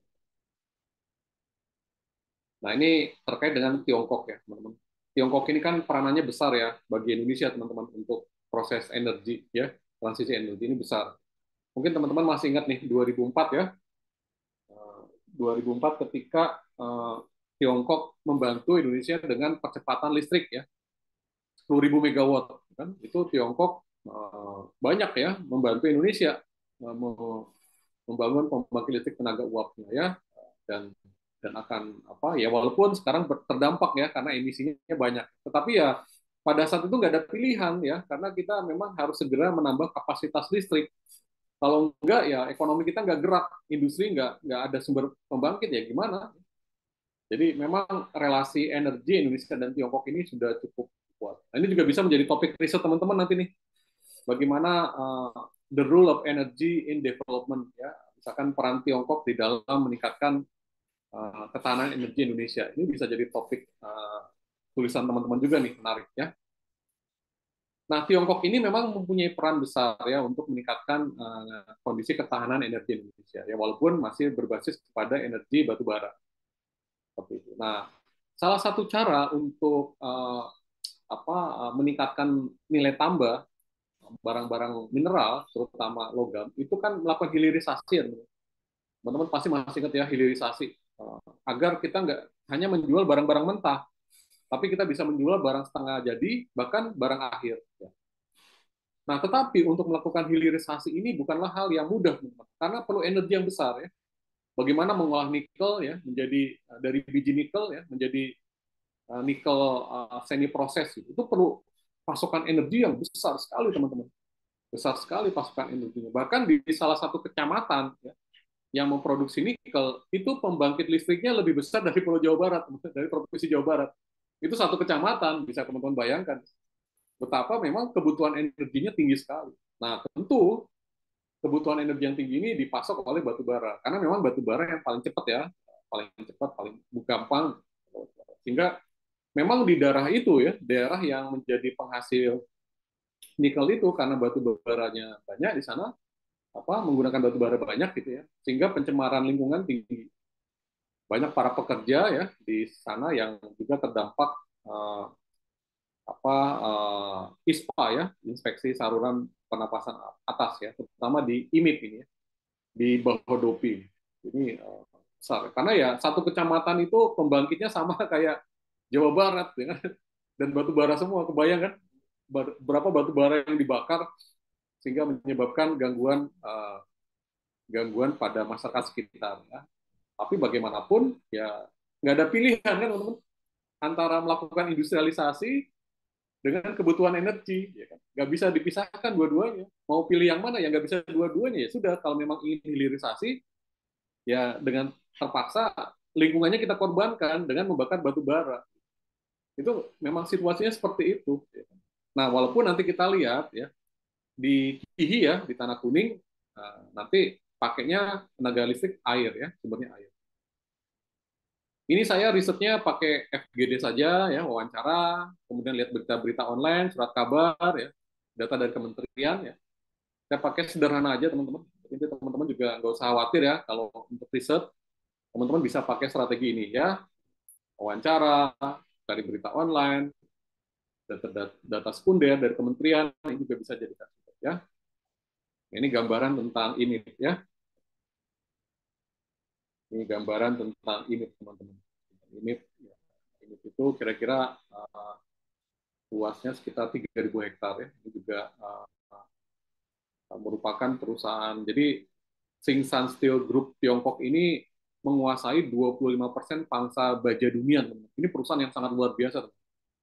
Jadi besar sekali nih perusahaan, dan Indonesia bekerja sama dengan Tsingshan ini ya untuk bikin pembangkit, bikin pabrik nikel, dan ya tadi kapasitasnya itu sampai 3.600 megawatt, ya, itu sama dengan di Jawa Barat, ya.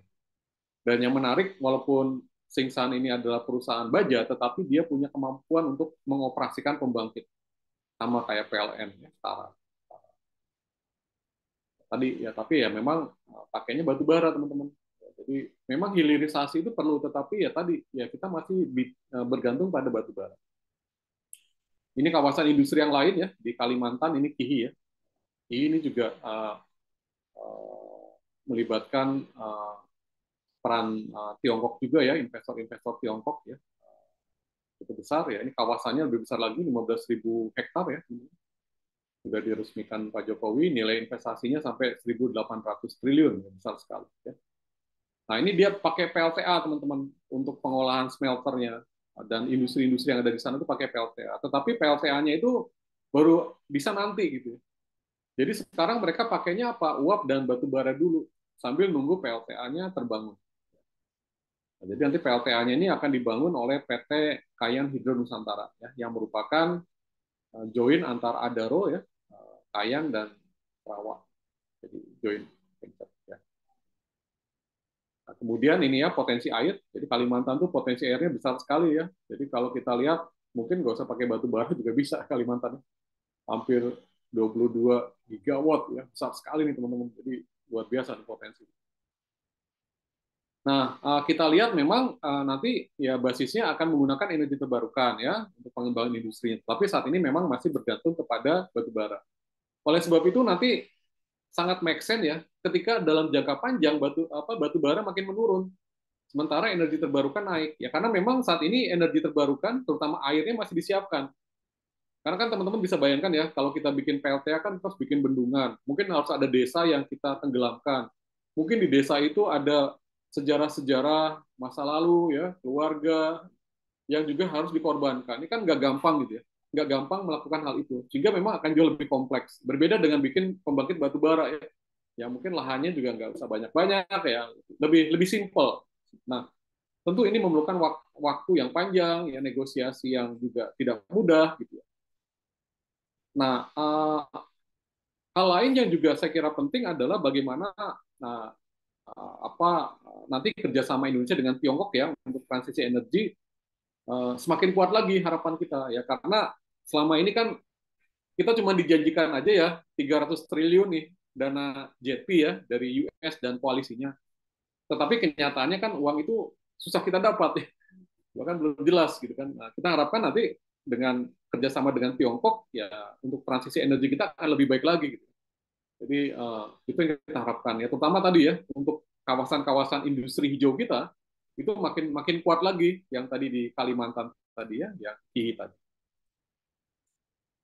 Nah, bahkan juga kita berharap nanti di kawasan industri itu tidak hanya pemain-pemain dari Tiongkok ya, tetapi juga dari negara lain ya, mulai masuk juga ya, seperti dari mungkin Australia ya, itu juga mulai masuk dengan solar PV-nya ya, masuk di sana. Nah, yang kita harapkan juga nanti ke depan ya terbangun suatu koalisi ya dengan PLN juga ya. PLN kan juga berkepentingan untuk memasok listrik buat masyarakat ya, walaupun kemampuannya terbatas ya. Kemampuannya terbatas. Nah, mungkin PLN juga perlu kerjasama dengan pengelola kawasan ya, agar terbangun kerjasama energi sehingga masyarakat di sekitar kawasan yang jumlahnya banyak ya, yang belum punya akses listrik juga bisa menikmati listrik. Ini juga hal yang kita hadapkan ke depan. Nah ini tantangannya ya, tantangan misalkan untuk pengembangan di kawasan Hihi ya, itu Sungai Kayan. Sungai Kayan ini ya sebetulnya agak dilematis nih. Ada dua pemerintah daerah yang sama-sama pingin daerahnya jadi pembangkit, yaitu kan di Malinau ya dan Bulungan. Mereka ini saling berkompetisi, minta agar PLTA-nya di daerah mereka. Ya, tadi kan saya katakan transisi energi ini juga terkait dengan isu relasi pemerintahan daerah. Ini tampak sekali, jadi mereka masing-masing tolong dong daerah aku aja yang bikin PLTA. Nah ini kan terkait dengan nanti kecemburuan ya, ataupun mungkin ketimpangan lain sebagainya. Nah ini juga berdampak. Transisi energi itu nggak sederhana teman-teman. Dampaknya juga besar ke isu ketimpangan ya. Misalkan kalau nanti ini jalan, ya, tentu perlu kerjasama ya, kerjasama antar daerah. Kemudian juga nanti konflik ya. Dan kita tahu ternyata banyak pejabat juga punya kepentingan ya di dalam pembangunan PLTA ini. Ada beberapa pejabat ikut terlibat ya.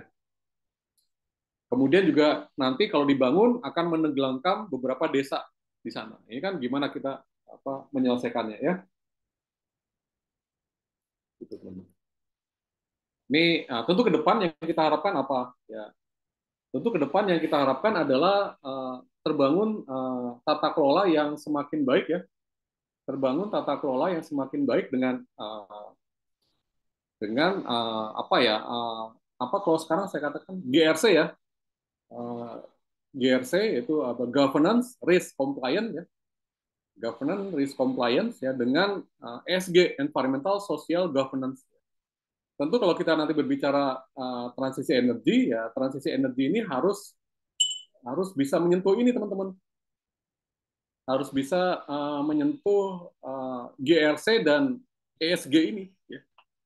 Harus bisa menyentuh dengan baik sehingga bisa bisa bisa bisa dicapai ya, bisa dicapai kedua.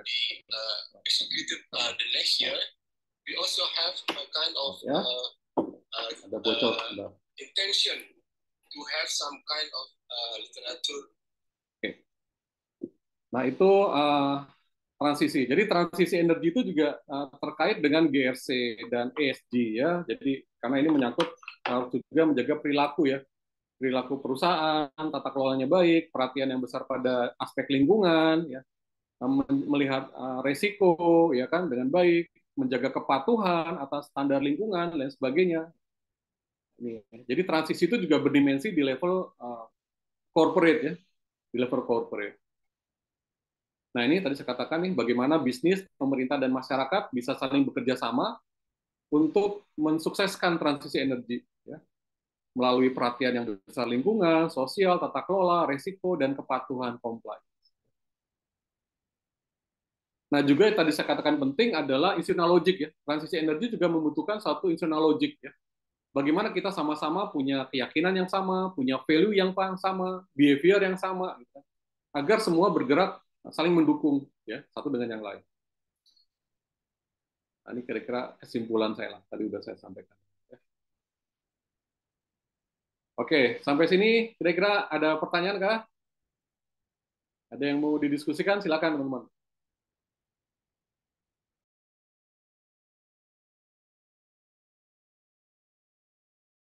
Silakan. Iya Pak, saya mau bertanya terkait PLTA ya Pak, yang menjadi alternatif di tempat daerah Sorry, tinggal kayak gitu ya. Mas Daniel bisa sebentar? Saya ada yang mau saya respon sebentar ya, sebentar aja.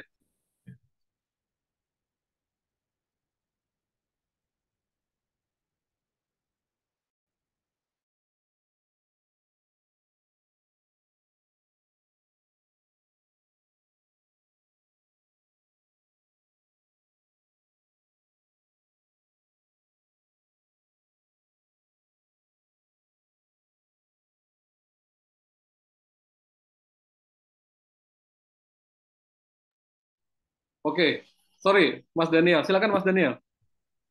Iya Pak, saya ingin bertanya terkait PLTA yang jadi alternatif solusi untuk daerah-daerah remote kayak gitu ya Pak ya. Hmm. Kebetulan kan saya pernah tugas di Kabupaten Puncak, Papua.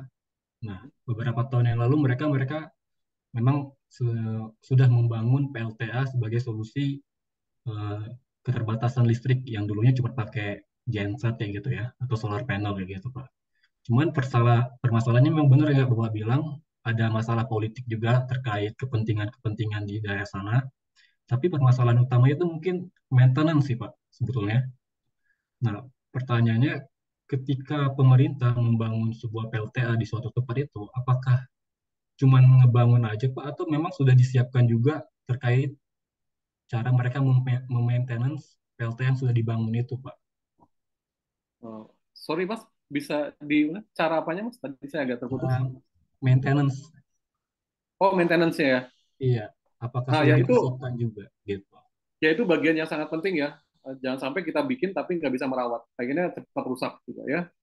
Oleh sebab itu mekanisme seperti apa pengelolaan pembiayaan gitu ya, mungkin iuran dan sebagainya itu penting.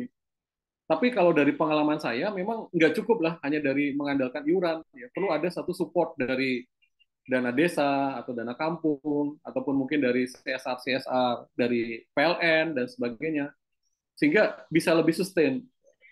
Kalau itu nggak ada, ya dari pengalaman yang juga saya lihat di titik lain, biasanya hanya tahan beberapa ini aja, beberapa tahun saja, ya. Bahkan kadang nggak ada setahun udah rusak, ya, dan nggak ada spare part dan sebagainya untuk mengganti. Jadi transisi energi juga harus dilihat dalam satu konteks kepentingan industrinya, Mas. Hulu hilirnya, gitu kan. Kita kalau ada apa-apa bisa nggak benerin, skillnya ada nggak, spare partnya ada nggak, harganya berapa, Les. Jadi memang terutama di isu-isu daerah terpencil ya, itu menjadi critical, ya, Mas. Good question, Mas. Wah, senang saya nih, Mas Daniel sudah sampai ke sana ya. Mudah-mudahan yang lain juga punya concern untuk ya melihat wilayah terpinggir ya. Oke, ada lagi pertanyaan kira-kira?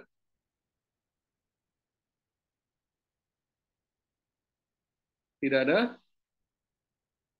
Baik, kalau tidak ada, saya coba share file ya. Saya akan share file sebentar buat bahan bacaan teman-teman ya. Jadi mungkin tapi kalau ada hal-hal yang kiranya belum clear ya, teman-teman bisa juga nanti kita cari waktu lagi lah diskusi ya. Tapi saya kira sih materinya sudah saya sampaikan cukup gamblang lah. Mudah-mudahan tidak terlalu sulit ya. Oke.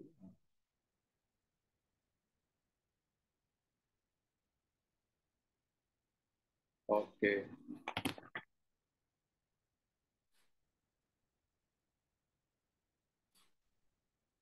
Ya. Ada apa mungkin yang mau disampaikan lagi teman-teman? Tidak ada? Cukup clear semua? Gimana? Jelas apa yang saya sampaikan? Bisa diterima?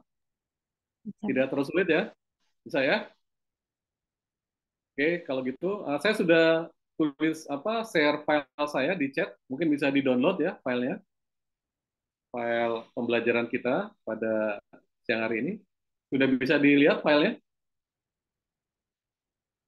Sudah di-download ya? Ya, baik.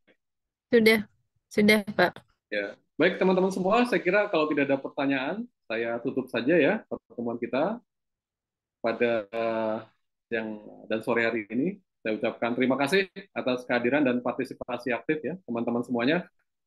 Akhir kata saya ucapkan wassalamualaikum warahmatullahi wabarakatuh. Salam sehat, sejahtera buat semuanya. Sampai jumpa. Terima kasih. Terima kasih banyak, Waalaikumsalam Pak. warahmatullahi wabarakatuh. Waalaikumsalam Terima kasih, warahmatullahi Pak. wabarakatuh. Terima kasih, Pak. Baik. Saya izin keluar ya, teman-teman. Terima kasih.